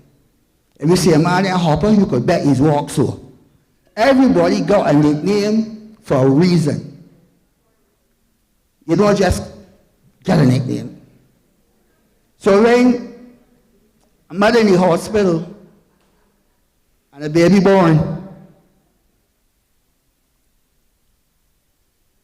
well, for the time the baby in the belly, you'll be taking the name if it's a boy or a girl, unless you do an ultrasound. But let me say they ain't an ultrasound. And the baby born, and the mother look around with the nurses bring the baby and do so. Oh my God, you bring a rat. And that name has stuck till this day. Look at me for that. Go and call a fella name. And the operations operate just like it. I cannot, I will not ever tolerate the behavior of that man. That man has come to the Democratic Party and beset it from the day he stepped in with a tremendous amount of headache. We always had, every political party, every organization has got some type of rift going on. They ain't got one. Only in heaven and so. Everyone has got it, but that you live with it and you deal with it. Ain't nothing much, but from the time he came to the party, men turned to brute beasts. Men chopping off locks. Men taking over parties. Never happened in history of a Democratic Labour Party yet, besides Grenada. And then had a reason because then they back with Castro. I went to FDC back by Madeira. Because this behavior is similar behavior. And now they come here tonight. They came here tonight. A meeting, we get together as a group to discuss the situation. Before we got here this evening, they had a plant outside. Before we got here, there was a plant outside. Check the pattern these people is operating at. They had a plant outside. And when we thought that the plant had gone his way, now you get tired, they don't bring a set of police. You can't find you drive up and down Barbados and can't see a police. You can't see a police. I telling people, I drive tourists for the day. I bet them, show me 2 police and I go right around the island 4 days a week, right around. You don't see a police. Sometimes you see a car pass. It ain't working out the car. You got the lights flicking and the AC on. Barbados is a country that you don't see police. Check from today on and see where you're coming from then. Tonight then bring 4 or 5 police in here. For the parking too. In here. 2 clowns. 2 clowns within the relevance in it. They the law that we break. So since they come to disrupt the meeting, because they're disrupting everything that we do. Everything that we try to do, they're disrupting. This is why we got to stand up now as men and women and defend truth. We can't stand home and hope that it happens, because it ain't happening hoping. We got to get out there and demand who we voted for. If come 2025 when the vote running, so be it. And I search them that have the vote running and the vote, I ain't care who the vote, I can support them. Because it's them. And I'm not letting nobody. I was in here since 1967. As a little boy, got in school at Foundation, my father joined me in the Democratic Labour Party. My grandmother was almost a founding member of the Democratic Labour Party in Lansdowne when it started. I know come I got DNA in the DLP, so I got deep in the DLP. So there's no way that nobody can come now from anywhere and try to destroy this part and they can stay silent. I will not stay silent. I want every member of the Democratic Labour Party to get involved in your destiny, because that's where it is now. We are at a crossroads that has never happened in the history of Barbados since slavery. Never. This is an anomaly. This has never happened. I know that dealing with it, you're going to make some turns that you shouldn't, because this has never happened. But if there's one thing that we got to make sure we do, that we stay firm. We can't waver. Are you already hearing some people saying, man, they tired with this here, man? Die hard things. Like forfeit, die hard them, this man, you may tired with them. This is the time that you shouldn't be tired. This is the time that you got to get up now. Because you got to defend democracy. A democracy we're defending. You're defending Ronnie and Steve or Ricky. You're defending democracy. Do you want your children to walk out and got soldiers all behind them up in downtown? Telling them when to do anything, even if they want you to relate? That's what these other countries that's happening. I travel a lot and can tell you how these countries operate. Living in a democratic society is the best thing that ever happened to anybody. It ain't perfect, but it's the best system that they got. Especially one where we can go to school free and get medicals free when the doctors allow it. We got a lot of things going for us here, and we can't allow it to just fall away, because this is not going to stop. They said a couple of days ago that they will let things remain the same and they will stay and they will deal with it after conference. Lo betide, next morning, newspaper got it. Dr. Ronnie here will stay like an expert. It is a comedy. I look at it and I laugh, because this is a comedy. And I can't even call the word, 2 clowns a circus, one with a jacket, like somebody put in a jacket, because like he don't wear man clothes. He like he hang up in a jacket, so, but the other one looking close, so, to run the Democratic Party, fourth vice president. But we got Michael Ashley, we got Walter, I can't remember the other woman's name, but I get she too. And we got, he the rear, and he stepped right past everybody. And he ran in the Democratic Party. And the other one there, a teacher for 40 years in the constituency that he ran in. 40 years in the constituency that he ran in. I can say it again, 40 years, and he lost his deposit. A teacher, I can see anybody that's not a teacher. A teacher's got tremendous respect. You lost your deposit, and you don't want to share, you want to the Democratic Party?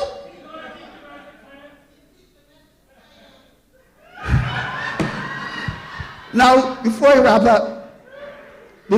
up, one of the things I really come here tonight to do, right? Because there's a lot of talk in the street about Steve Blackett and Ronnie Yearwood.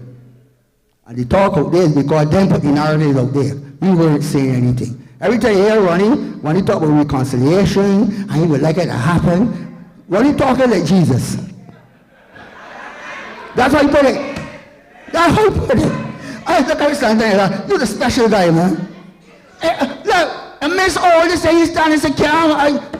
You scare me sometimes. And Steve, mother go to work for Steve. So let me tell you, besides David Jordan, who Steve Blackett is. Because I ain't gonna do like David Jordan. I come into the Democratic Party in this new dispensation when it was big get big 30 love and all hands run a left feet. All hands run a left feet. They try a little just after we get big the first 30 love. Listen to this crowd. Don Vallenis, Stephen Lashley, Verdi Pisa, and David Estwick. Or a month after, a couple of weeks after we get big the first 30 love, went to George Street to keep a meeting to put in a new leader. The matter, everybody say don't talk. Frondel Short. Frondel Short stopped the meeting and said the Democratic Party already got a president. I know you all ain't remember this, but don't forget anything. They got a real good memory. As a musician, so you got to remember. Frondel Short stopped the meeting. Lo and behold, a couple of weeks after, Donald Ennis landed himself in some trouble. Big trouble too. And the group disintegrated. The powerhouses now. Because the plan was to make Donald Ennis the leader of the Democratic Party.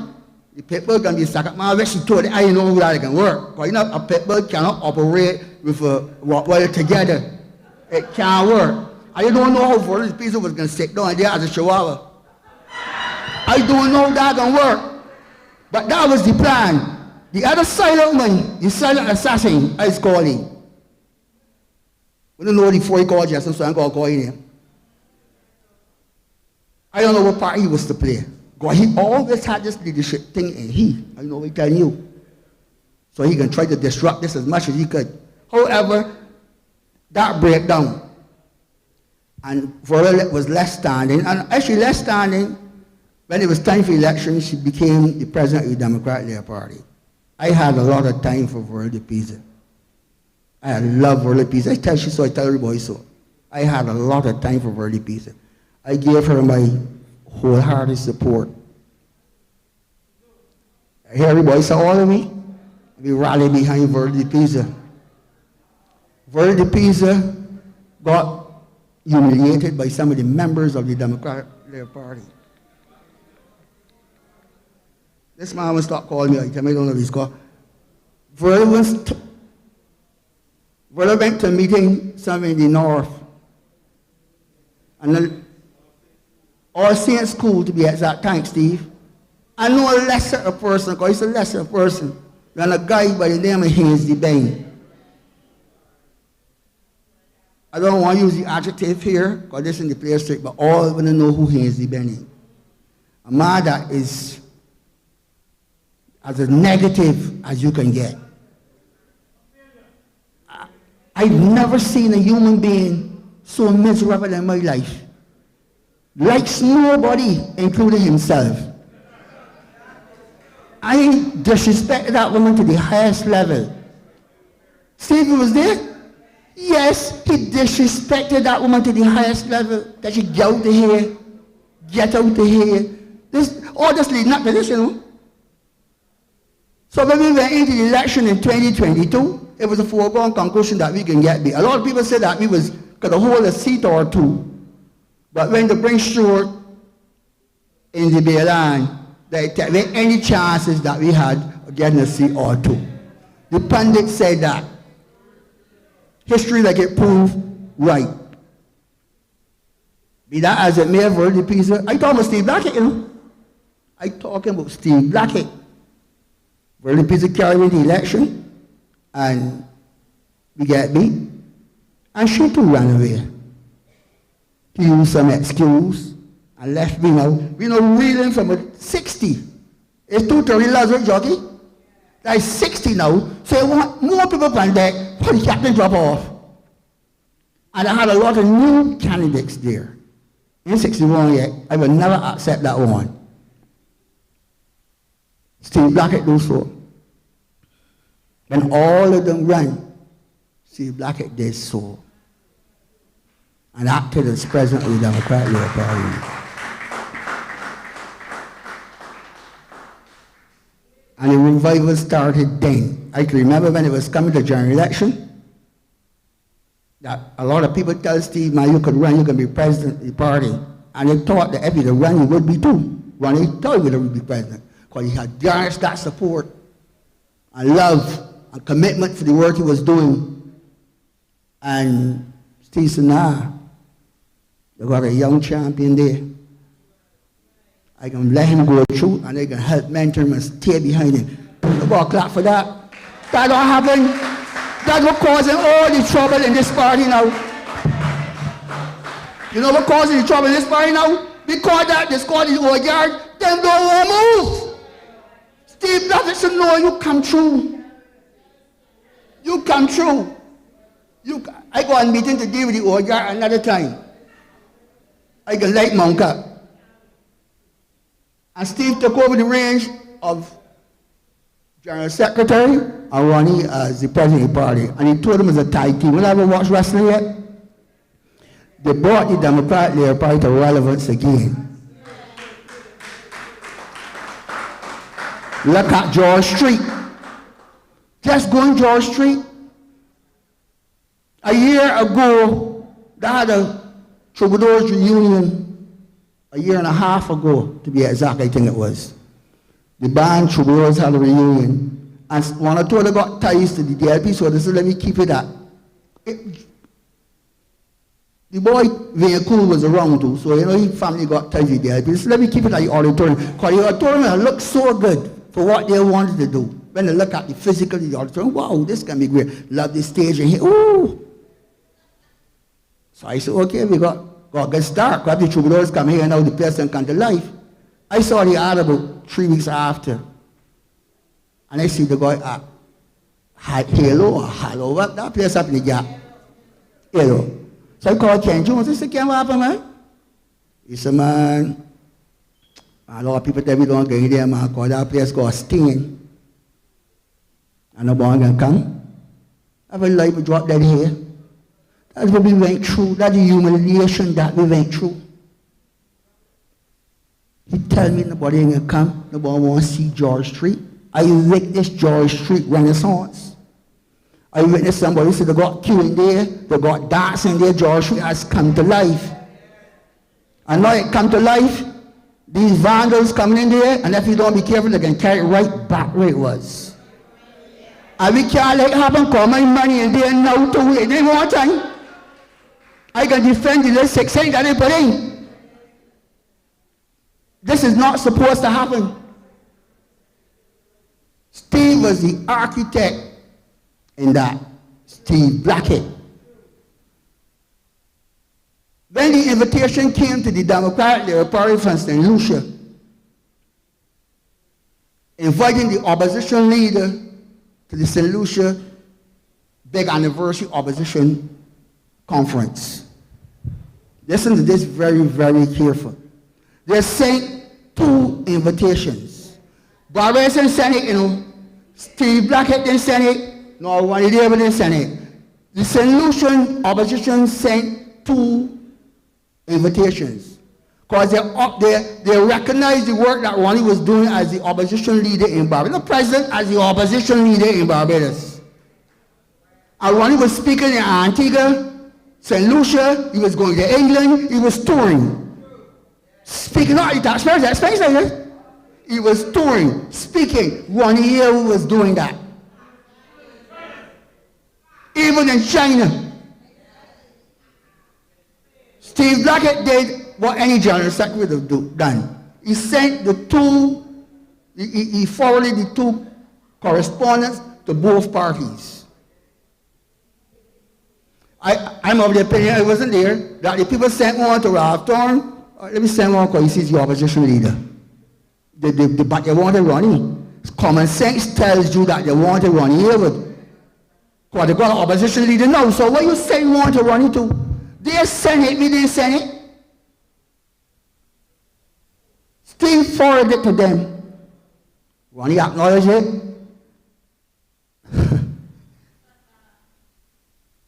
And he acknowledged it too. I make an excuse that he can't go. But he acknowledged it. Steve was wise enough to get St. Lucia to send a paper trail back. Probably like he had a premonition of what would happen after. Lo and behold, a couple of weeks after Ronnie went down and the team went down, and Ronnie knew. Ronnie don't know this, I can say tonight. I don't even think Ronnie knew. Ronnie carried, in some people's opinion, the wrong woman.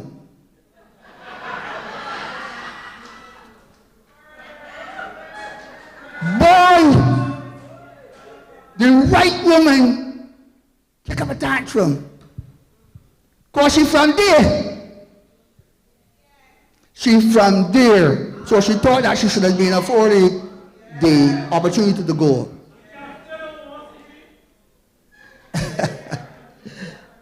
Well, let me tell you this, right? This is just a sidebar. Not only did Ronnie carry the right woman, but the woman that Ronnie carried went to St. Lucia and wore the St. Lucians. Check the press reports. She won the best dress to start with, and she was at the head table delivering a speaker's speech. So you see, the president has made the right choices. That woman that did not go, Mecca, because she was all over Ronnie like ripe and rice before that. We don't know, if Ronnie there, you see her, and he say down, she be there or in front there. She was all over Ronnie, all over Ronnie, and all of a sudden, she get vicious. She get vicious. I said she there. I showed me a picture where she instead of hot sauce. She trying out to be so much damn, she going hot sauce, all yellow. Play yourself the other day. And that's the type of people that want to come around this country. The vicious. When they can't get what they want, they be vicious. I said, a little small issue like that, and you get angry.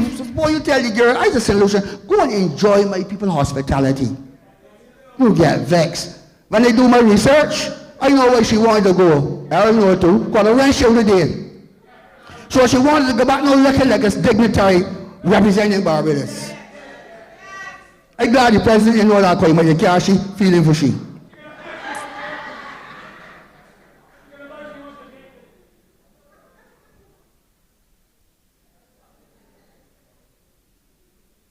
These are the people that we got to fight with day in, day out. We get the correspondence, everything going along smooth. They decide to fight and say they want a big meeting. So Steve, we keep a big meeting at George Street. I mean, like this here now, a Sunday evening, full George Street full. And Steve Blackett got the podium, and Steve Blackett said, I am going to tell the truth, the whole truth, and nothing but the truth to help you God. You want the man to lie? So Steve put up on the screen all the correspondence that happened. Oh my God! God, the people in there, they know that. The people that was backing Ralph Stone and them, they believe that Steve Blackett is the worst thing in the world. It was cussing and Steve put it up there, since I can tell when it's the truth. Ralph Stone sitting down right there. I had no uses for that man in life or death. He's not a good person. Ralph Stone was not even man enough to say, man, yes, I was there. He let them think. Bobby Morris jump up with the old self. Somebody tell him, man, you don't behave and go and sit down.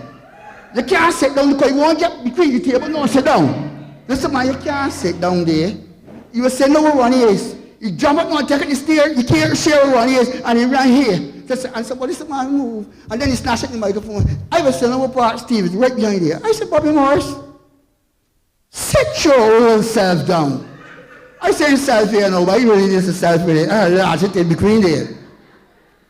So you look at me. You told me, I said, talking to you, who you really think you are, Bobby Morris?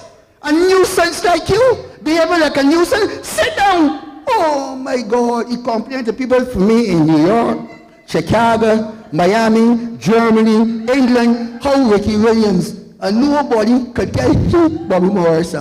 Bobby Morris, why I never knew you be nobody? We went to school together. You were a legend at school. You just work at the union, and then when the cases now, you got it. So how you telling me that you somebody who make you feel you so special, that you come to disrupt the Democratic Party meeting? It is that caused this meeting here tonight.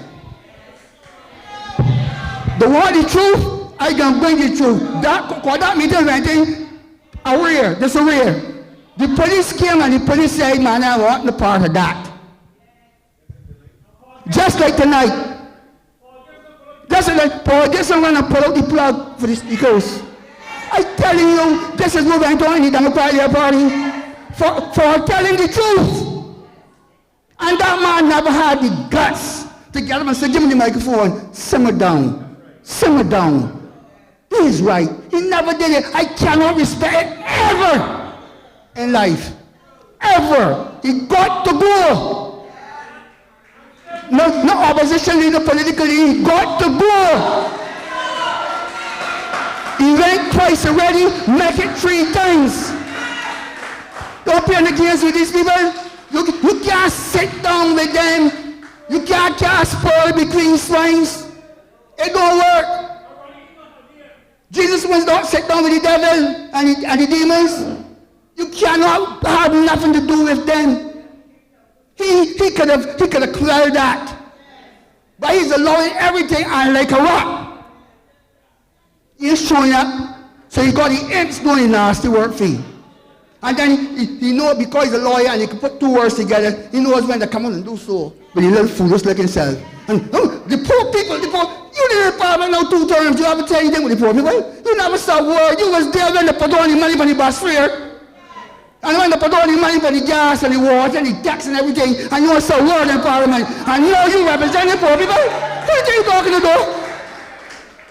The people in Barbados, God know he and strip you to full, strip you right down. 3 times in the Democratic Party, just when you went in, you come out, you went in, you come out, but you come out. And I got to commend, I never knew that I would be able to stand in front of the crowd and commend the Prime Minister. But may I commend you for treating him the way you treat him. Because you knew who he was. And that's why he didn't even ruffle me. He said, easy come, easy go. And she said, go there and make them miserable. And that's exactly what happening. That's Steve Blackett that get ridiculed throughout Barbados. And if we don't tell the people the truth, he can't walk out.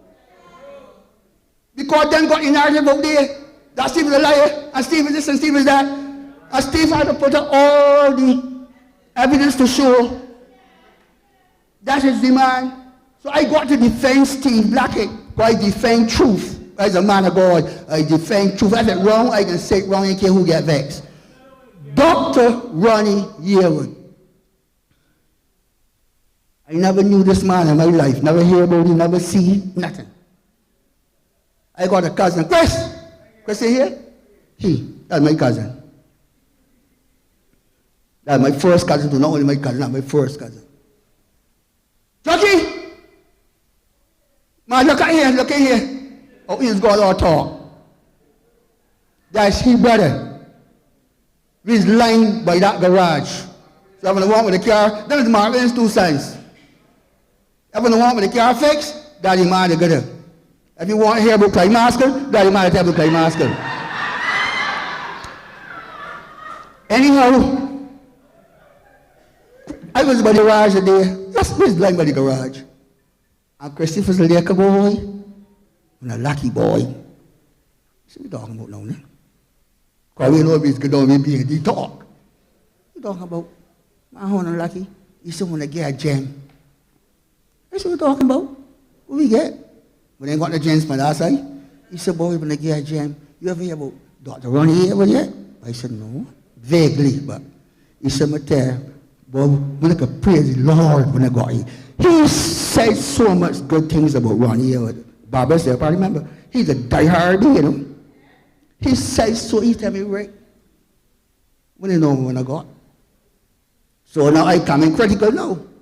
I want to sue this guy. First time I saw one is 2022 when we were doing election. So I got my eye critical, but he don't even know. I tell you now. I check it out.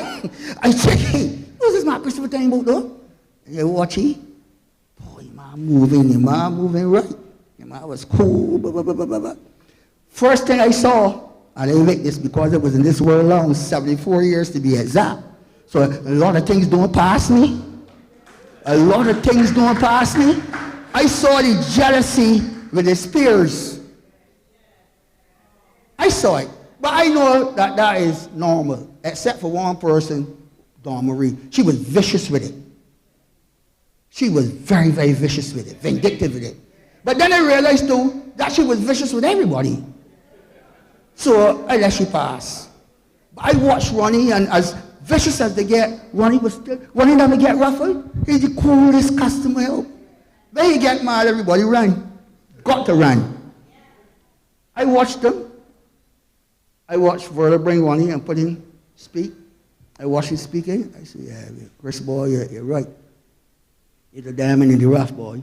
Because I was then started to think, boy, we're in trouble here. I seen nothing on the pipeline. I began to say, I ain't seen nothing in the pipeline. Verla would have stopped, yeah. But when I look back, I ain't seen nothing. Waters? What is going on a donkey? What is a joke? You can't come in politics. Two things a politician and a lawyer got to do. Talk. He cannot talk. And the Penny Senate. No less a person that Charles Morris Gallagher say when he done his first speech.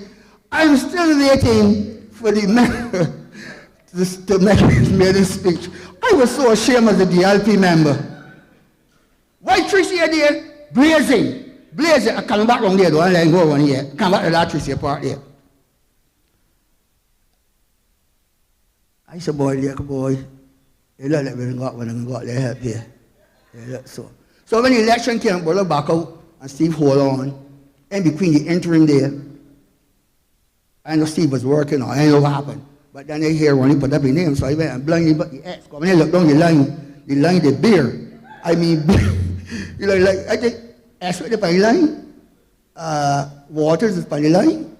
So the line the beer, no, Waters pull off his name the first time. He pulled off his name the first time. But I think Esther was there too. Huh? He was there the first time too. He went first and second time. Yeah, he went all 2 times. Yeah, and get beat all 2 times too. That's right, who's there? He got beat the first time. Yeah. Anyhow, he said, yeah. Ronnie elevated to be president of the Democratic Party. And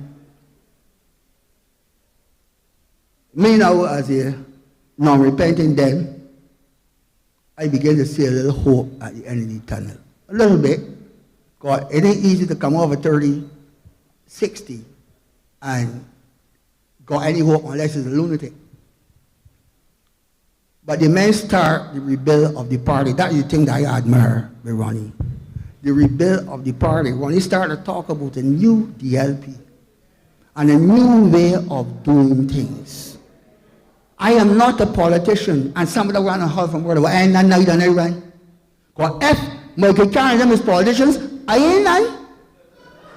Bet your life and I ain't none. I don't want to be associated with that every day at all. Not me. So I ain't none.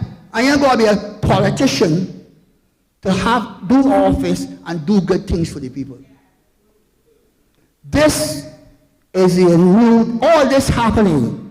This is why I invite my friends from the BLP here tonight. Because the tribalism that engulfed Barbados all the years, and we saw what happened in Trinidad, we saw what happened in Guyana, we saw what happened in Jamaica, is not allowed to happen here. The last part of it now is that crowd in the DLP. Because the BLP is behaving so, it's we in the DLP that got this tribalism, we got to get rid of it. Barbados, black people are too far behind the 8 balls for we to be fighting one another.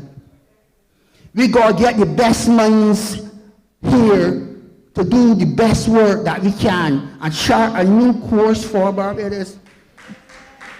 It can't be business as usual. We can't fit in the 21st century doing the things that we do now. It's a joke. The whole world changed. Against solar, cyber. If you don't be careful, get with the young people, they're going to lose out. Do not fight the young people to carry on. Push them to tell Dr. Essex, move. Move, Essex. Move. Come and support these people. You can still be helped. I can still be helped. I ain't got to run when I flee. Why James Paul won't run so bad? Why Michael Carey won't run so bad? To do what? The last thing James Paul will say is that they go checking glad. Because the brain must chickens will work out. And they go checking glad. So he can go put the chickens, don't buy Coney Cold stores to the black girl. If you're the DLP member, a real DLP member, that got that type of organization running, and they got a black chicken, you will say I can easily play this small man and put the chicken there for the block. Small money. Cheap. Cheap. Let me get some of let me get some of bowl. Put in the corner, freeze till my time.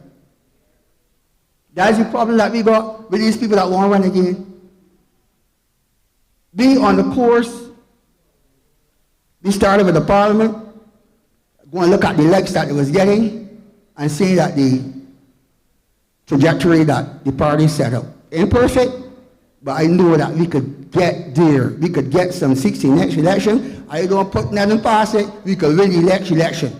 If we put the right leadership back in place, we will go clear. Do not back down from it. Good night and God bless you. Thank you. Very good job, Ricky. We're going to do a collection in between now and the speaker, the next speaker that is. And the next speaker, of course, is Ronnie Airwood. No more introduction. Ronnie Airwood.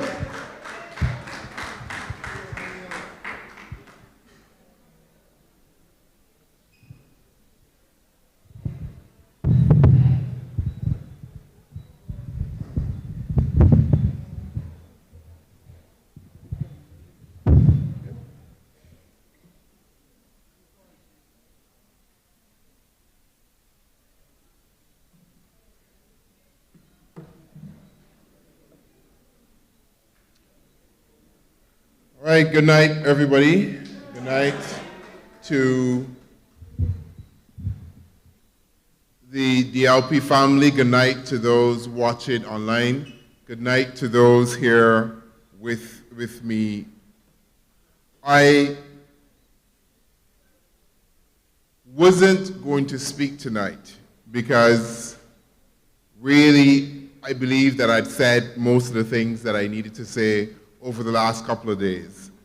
And then I had a conversation with someone who reminded me that I was not put here by 30 people in a back room, but I was put here by the membership of the Democratic Labour Party, by hundreds of people who left their houses to vote for myself and to vote for Steve Blackett. And I owed them a duty and a respect to speak to them and to speak from my heart to them about what is happening to the Democratic Labour Party, what is happening to our politics, and essentially what is happening to our country. So I want to start really by thanking the members of the Democratic Labour Party. I want to start by thanking all of those who have messaged me in the last couple of days. I want to thank my family. I want to thank my wife. I want to thank my son. I want to thank them for their love and their support. I want to thank my friends. I want to thank my community, my tribe, for being there for me in what has been a very difficult time. There is no pretending that this is an unprecedented moment in the history of the Democratic Labour Party. This is an unprecedented moment in the history of our country, and this is an unprecedented moment in the history of our politics. The reality is you will have to make the difference to what becomes of the Democratic Labour Party and what becomes of the politics of Barbados. All of the things that I have tried to do over my political life, over my life of service to this country, over my life of service to young people, to communities that started when I was 14 years of age. I've been at this a very long time. As young as I am, I have been at this a very long time. And all of these things and all of this has been to serve. It's really that simple. And I think in some ways that really discombobulates and really offsets people because they cannot believe that that is what I want to do. Somehow they feel there must be something else, and there's nothing else. The only duty I've ever had is to serve my country, to serve my people, to serve my community, and so build a better Barbados for my family, for my friends, and for all of the people around me, so that they can live out the dreams that they need to live out. That is simple. You know, I remember saying that politics, and I am not a politician, and I remember getting the backlash and people on social media and the call-in programs, and Laker was right.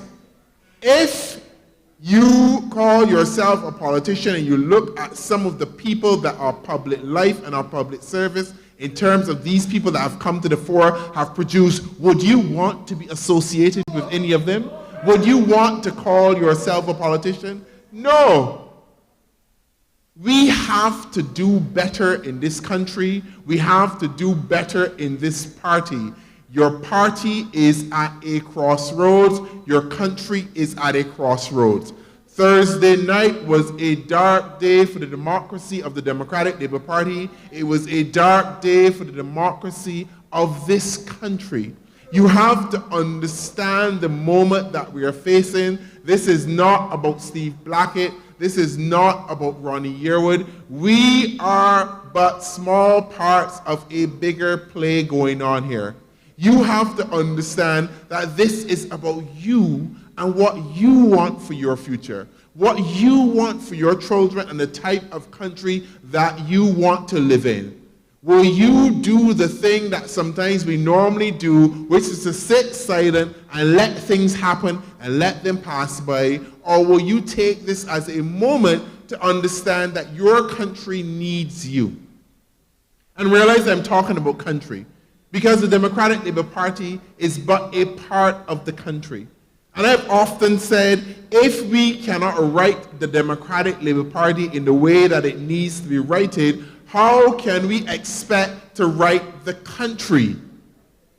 People have talked about forming a new political party and doing this and doing that, but my answer and my response to them is that the problems will still follow you in because we are not changing the culture of who we are. We have to change our mindset. We have to become different. We have to dig deep and pull the better angels of ourselves to become better people. It is that simple. That is all it requires. It is simple, but it is hard, but it requires us to be different. There's no script, there's no playbook for what is happening right now. I get advice from left, right, center. There is nothing that has happened like this before. We are in uncharted waters as a party. We are in uncharted waters as a country. Nobody knows how this is going to turn out. In fact, there was no script for me even becoming the leader of the Democratic Labour Party because I was the most unlikely person that anybody would have put money on to become the leader of the Democratic Labour Party. That's the truth. First time, they thought it was a fluke. Second time, it was a licking, and I was like, wait, this thing it for real. This guy's sticking.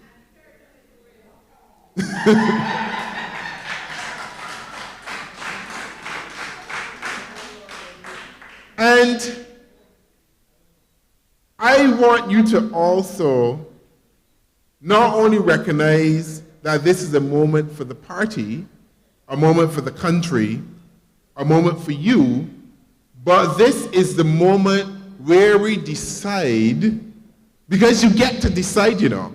And it's interesting that we're getting that decision and we get that slow motion moment, because sometimes these big decisions happen so quickly, we don't get to actually pause and make it. We are being offered an opportunity, I don't know, by God, the universe, to make a decision, a big decision. We are at a fork in the road and we can go right or we can go left. We can do the right things and build a new Democratic Labour Party, and I am not ashamed to use those words, and we can build a new Barbados. I am not ashamed to say those words. We can build a new community. We can build a new culture. We can become the best of who we can be, and we can make that decision. Or we can choose to stay as we are and muddle from calamity to calamity, from shooting to shooting, from hospital collapse to hospital collapse, from school closure to school closure, from a deplorable system, from poor housing, and we can roll from one to the next. Those are our choices. The future before us is bright. As dark as this moment seems, we have this in our hands. We can remake our country, we can remake ourselves, but it will begin with us remaking the Democratic Labour Party and bringing it to its true purpose, a purpose of service to Barbadians.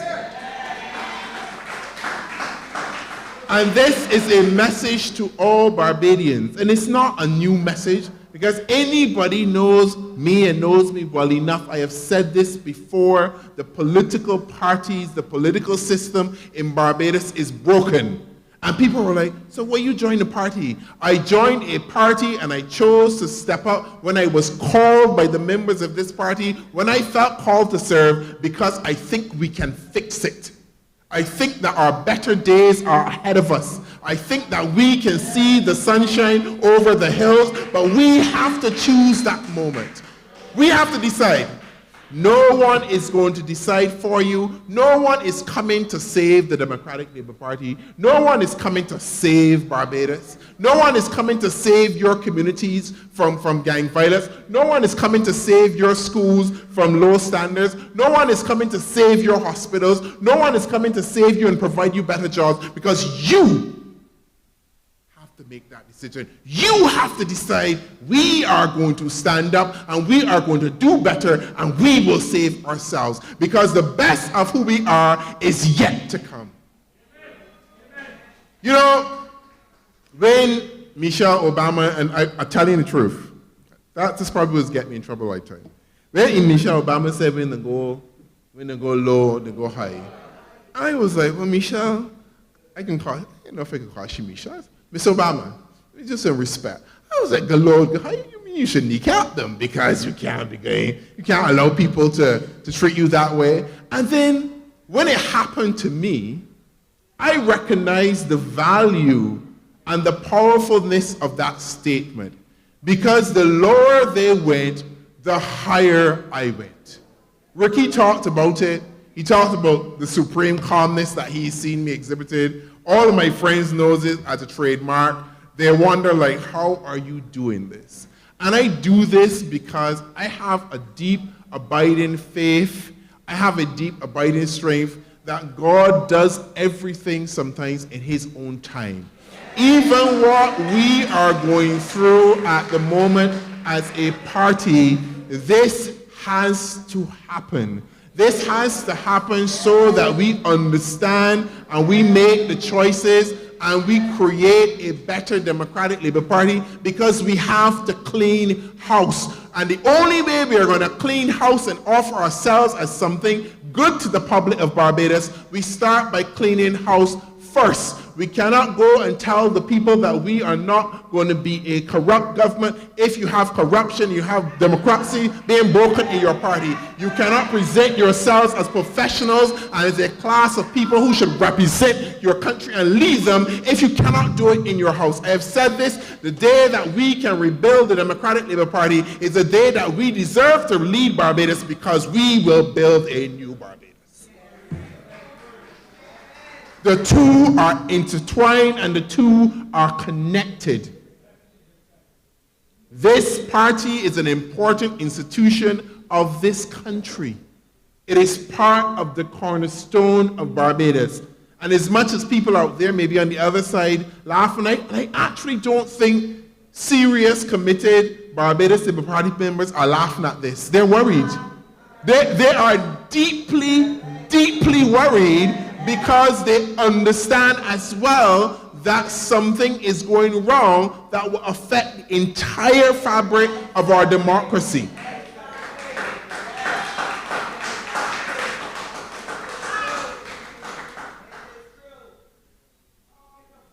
We have a choice. We have a moment to do something great. Sometimes life does not give you such clarity. Life does not often give you these kinds of moments to show you these are the things that you can choose. These are the good things that you can do. These are the good ways and the good path that you can walk. Or we stay the same. And the same will not be good for the party. It will not be good for the country. And the reality is, everything has a season. And you know, and Steve Blackett does not need me to defend him. And people call me privately, and Steve would know, man, well, you don't curse Steve out and drop Steve and all kind of things. But let me say this. Let me say this. I did not enter politics for a career. Politics is not a job for me. I'm sure they're going to got that some headline tomorrow. Politics is not a job for me. I entered public life as a calling, as a vocation, as something that I felt compelled to do, and that is why I do it. What I admired about Steve Blackett is that he understood, and he never used these words, so I'm putting words in it. He understood that his season was at the end. And his purpose was to usher in the next generation. That is it. He has never asked for anything. He's never wanted anything. In fact, we have taken from him. That is the reality. And dare I say, I wish more of the elders in the Democratic Labour Party, and I wish more of the elders in politics were like Steve Blackett, because they would understand when your season is drawing to a close, it is your role to usher in the next generation. It is not your role to be obstinate. It is not your role to send voice notes about how you're going to block them. It is not your role to put up walls in the place of a next generation. And the reality is, and this is a broader speech here now, Barbados on a whole is suffering because of the lack of opportunities for our young people and our young women to be ushered in as the next generation. I've heard talk about ageism, and that's not it. That is definitely not, it is not about ageism. It is about the transition from one cycle to another cycle, and it has to occur. That is the only way institutions survive. It is the only way the country will grow. It is the only way that we will become the best of ourselves. And you know what is the one thing as a teacher that I love? When my students do better than me, because that is my job. If my students are doing the same or the worse as me, I am not doing it right. I am failing a generation. They have to do equally or better. And that is why I admire Steve Blackett for his commitment to ensure that we had opportunities and that he was there to support them. He wanted us to shine. He wanted us to be better than him. And he was not jealous. It wasn't personal. And when we did well, he held us up. When we didn't do so well, he said, well, Ronnie, you know, that is so good. And we corrected it. And that is true commitment to cause. That is true commitment to purpose. And that is the kind of public servant and the kind of person you want being called to public life.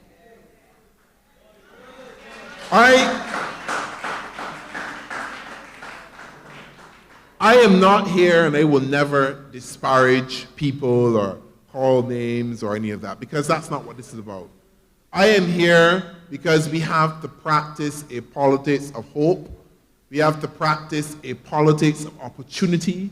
And we have to practice a politics of newness.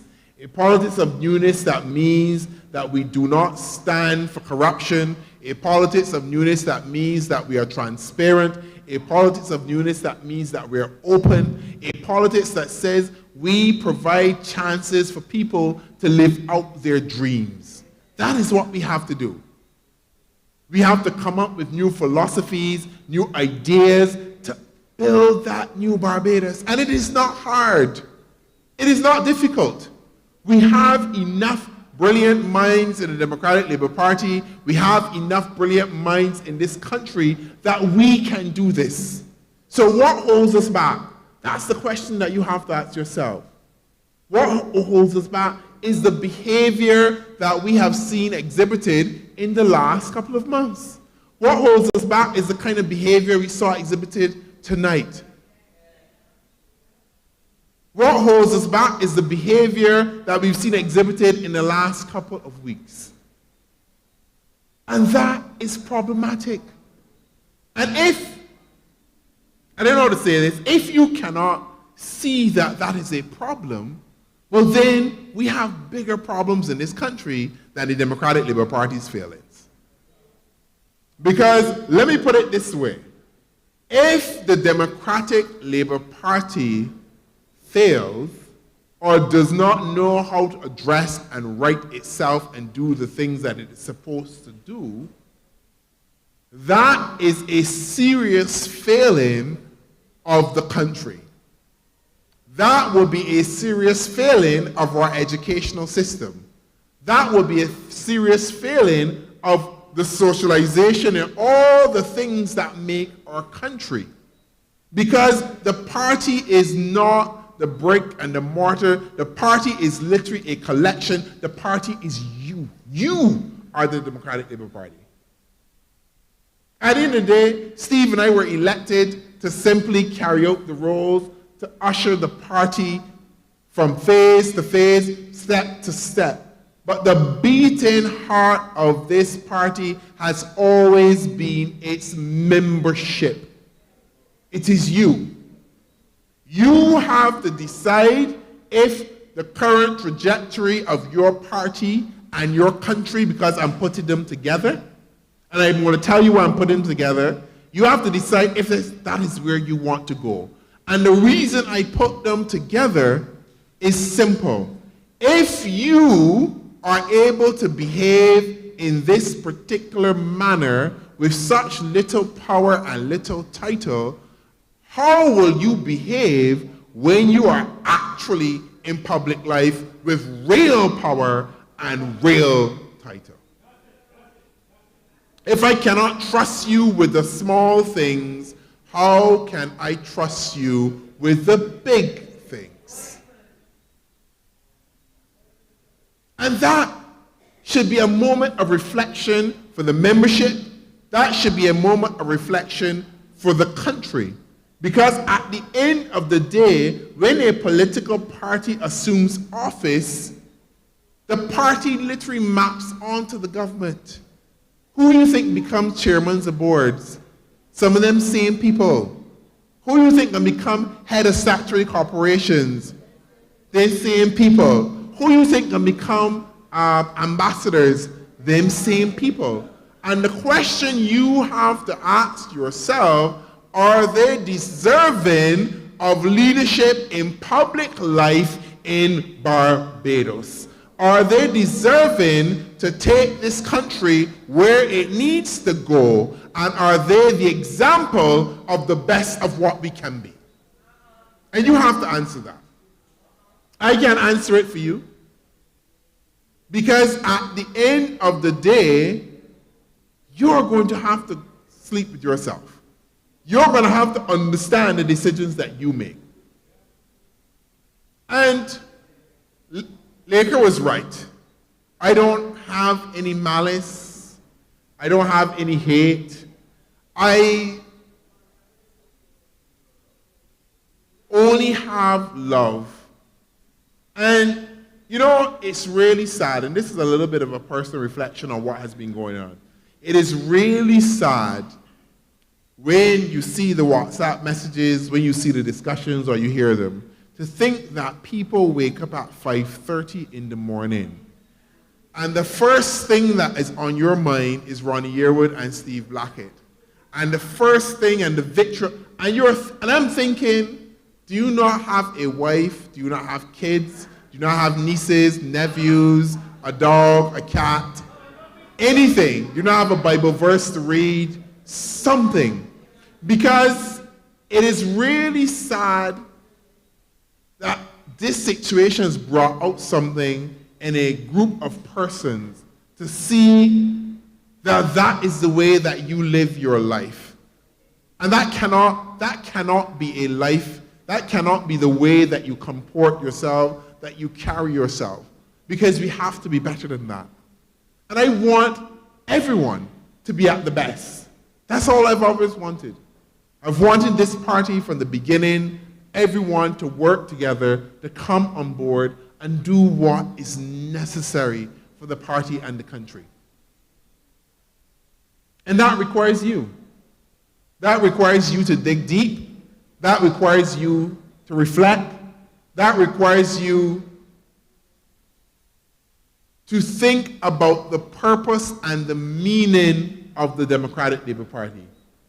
And that's the question. What is the Democratic Labour Party for? Who is the Democratic Labour Party for? And what is it supposed to do now? That's up to you. That is up to the membership that put myself here, that put Steve, that put Walter, that put the entire executive here. That is up to you to determine what you want to do with this party. What I want to say to you, and I'm just going to leave you with this this thought because I didn't come here to speak for a very long time, but I wanted to just tell you how much your love and your support for me has met. I want to tell you that I love each and every one of you. Even those who may sling arrows at me, that is fine, because that is part of life. And I cannot carry any hate or malice because I will not allow myself to be burdened by such things. You have to live a life in the fullness and the wholeness of who you are, and there's no point pretending to be something that you're not. I am not that type of politician. I am not that type of person, and I will never become that type of person to fill a role. People talk about the dark arts and they talk about you got to do this and do that. No. That is not Ronnie Yearwood. I believe, and I genuinely believe this, that we are a good country of decent, good people, and that we know right from wrong, and we know how to do the right things when the time comes. And I believe that we can be a better party, that we can be a better country, and that the principles and the things that you have been raised to do, you know what they are. And I just want you to believe in yourself for once. Not believe in Ronnie Yearwood, not believe in Al Barrow, or David Thompson, or any of the leaders. That's fine, we're here to lead, fine, we get that. But there's something else that I want us to start doing. It's something that I try to do. I want to give you the power. Because ultimately, this is you. You have to be empowered. You have to be impassioned to believe that you can make yourself and your country better. You shouldn't have to depend on somebody for a handout. You shouldn't have to depend on anybody, because what we as leaders should do is create an environment so that you can be better. I don't ever want you to feel enthralled or that you owe me anything. You owe me nothing. You know who you owe? You owe yourself, you owe your children, and you owe your community. Because those are the people that you need and the people that are important to you. And I want to thank you. I'm going to end where I began. I want to thank you for your love. I want to thank you for your prayers. I want to thank you for your support throughout the last few years in this role. And I want to say that you, the Democratic Labour Party, you will know the right things that you have to do. And ladies and gentlemen, good night. Have a good one.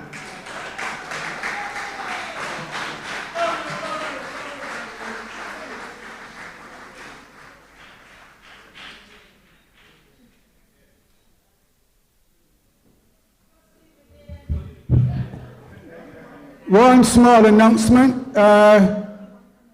Your contributions tonight was $246.55, and we are going to contribute that to the next meeting.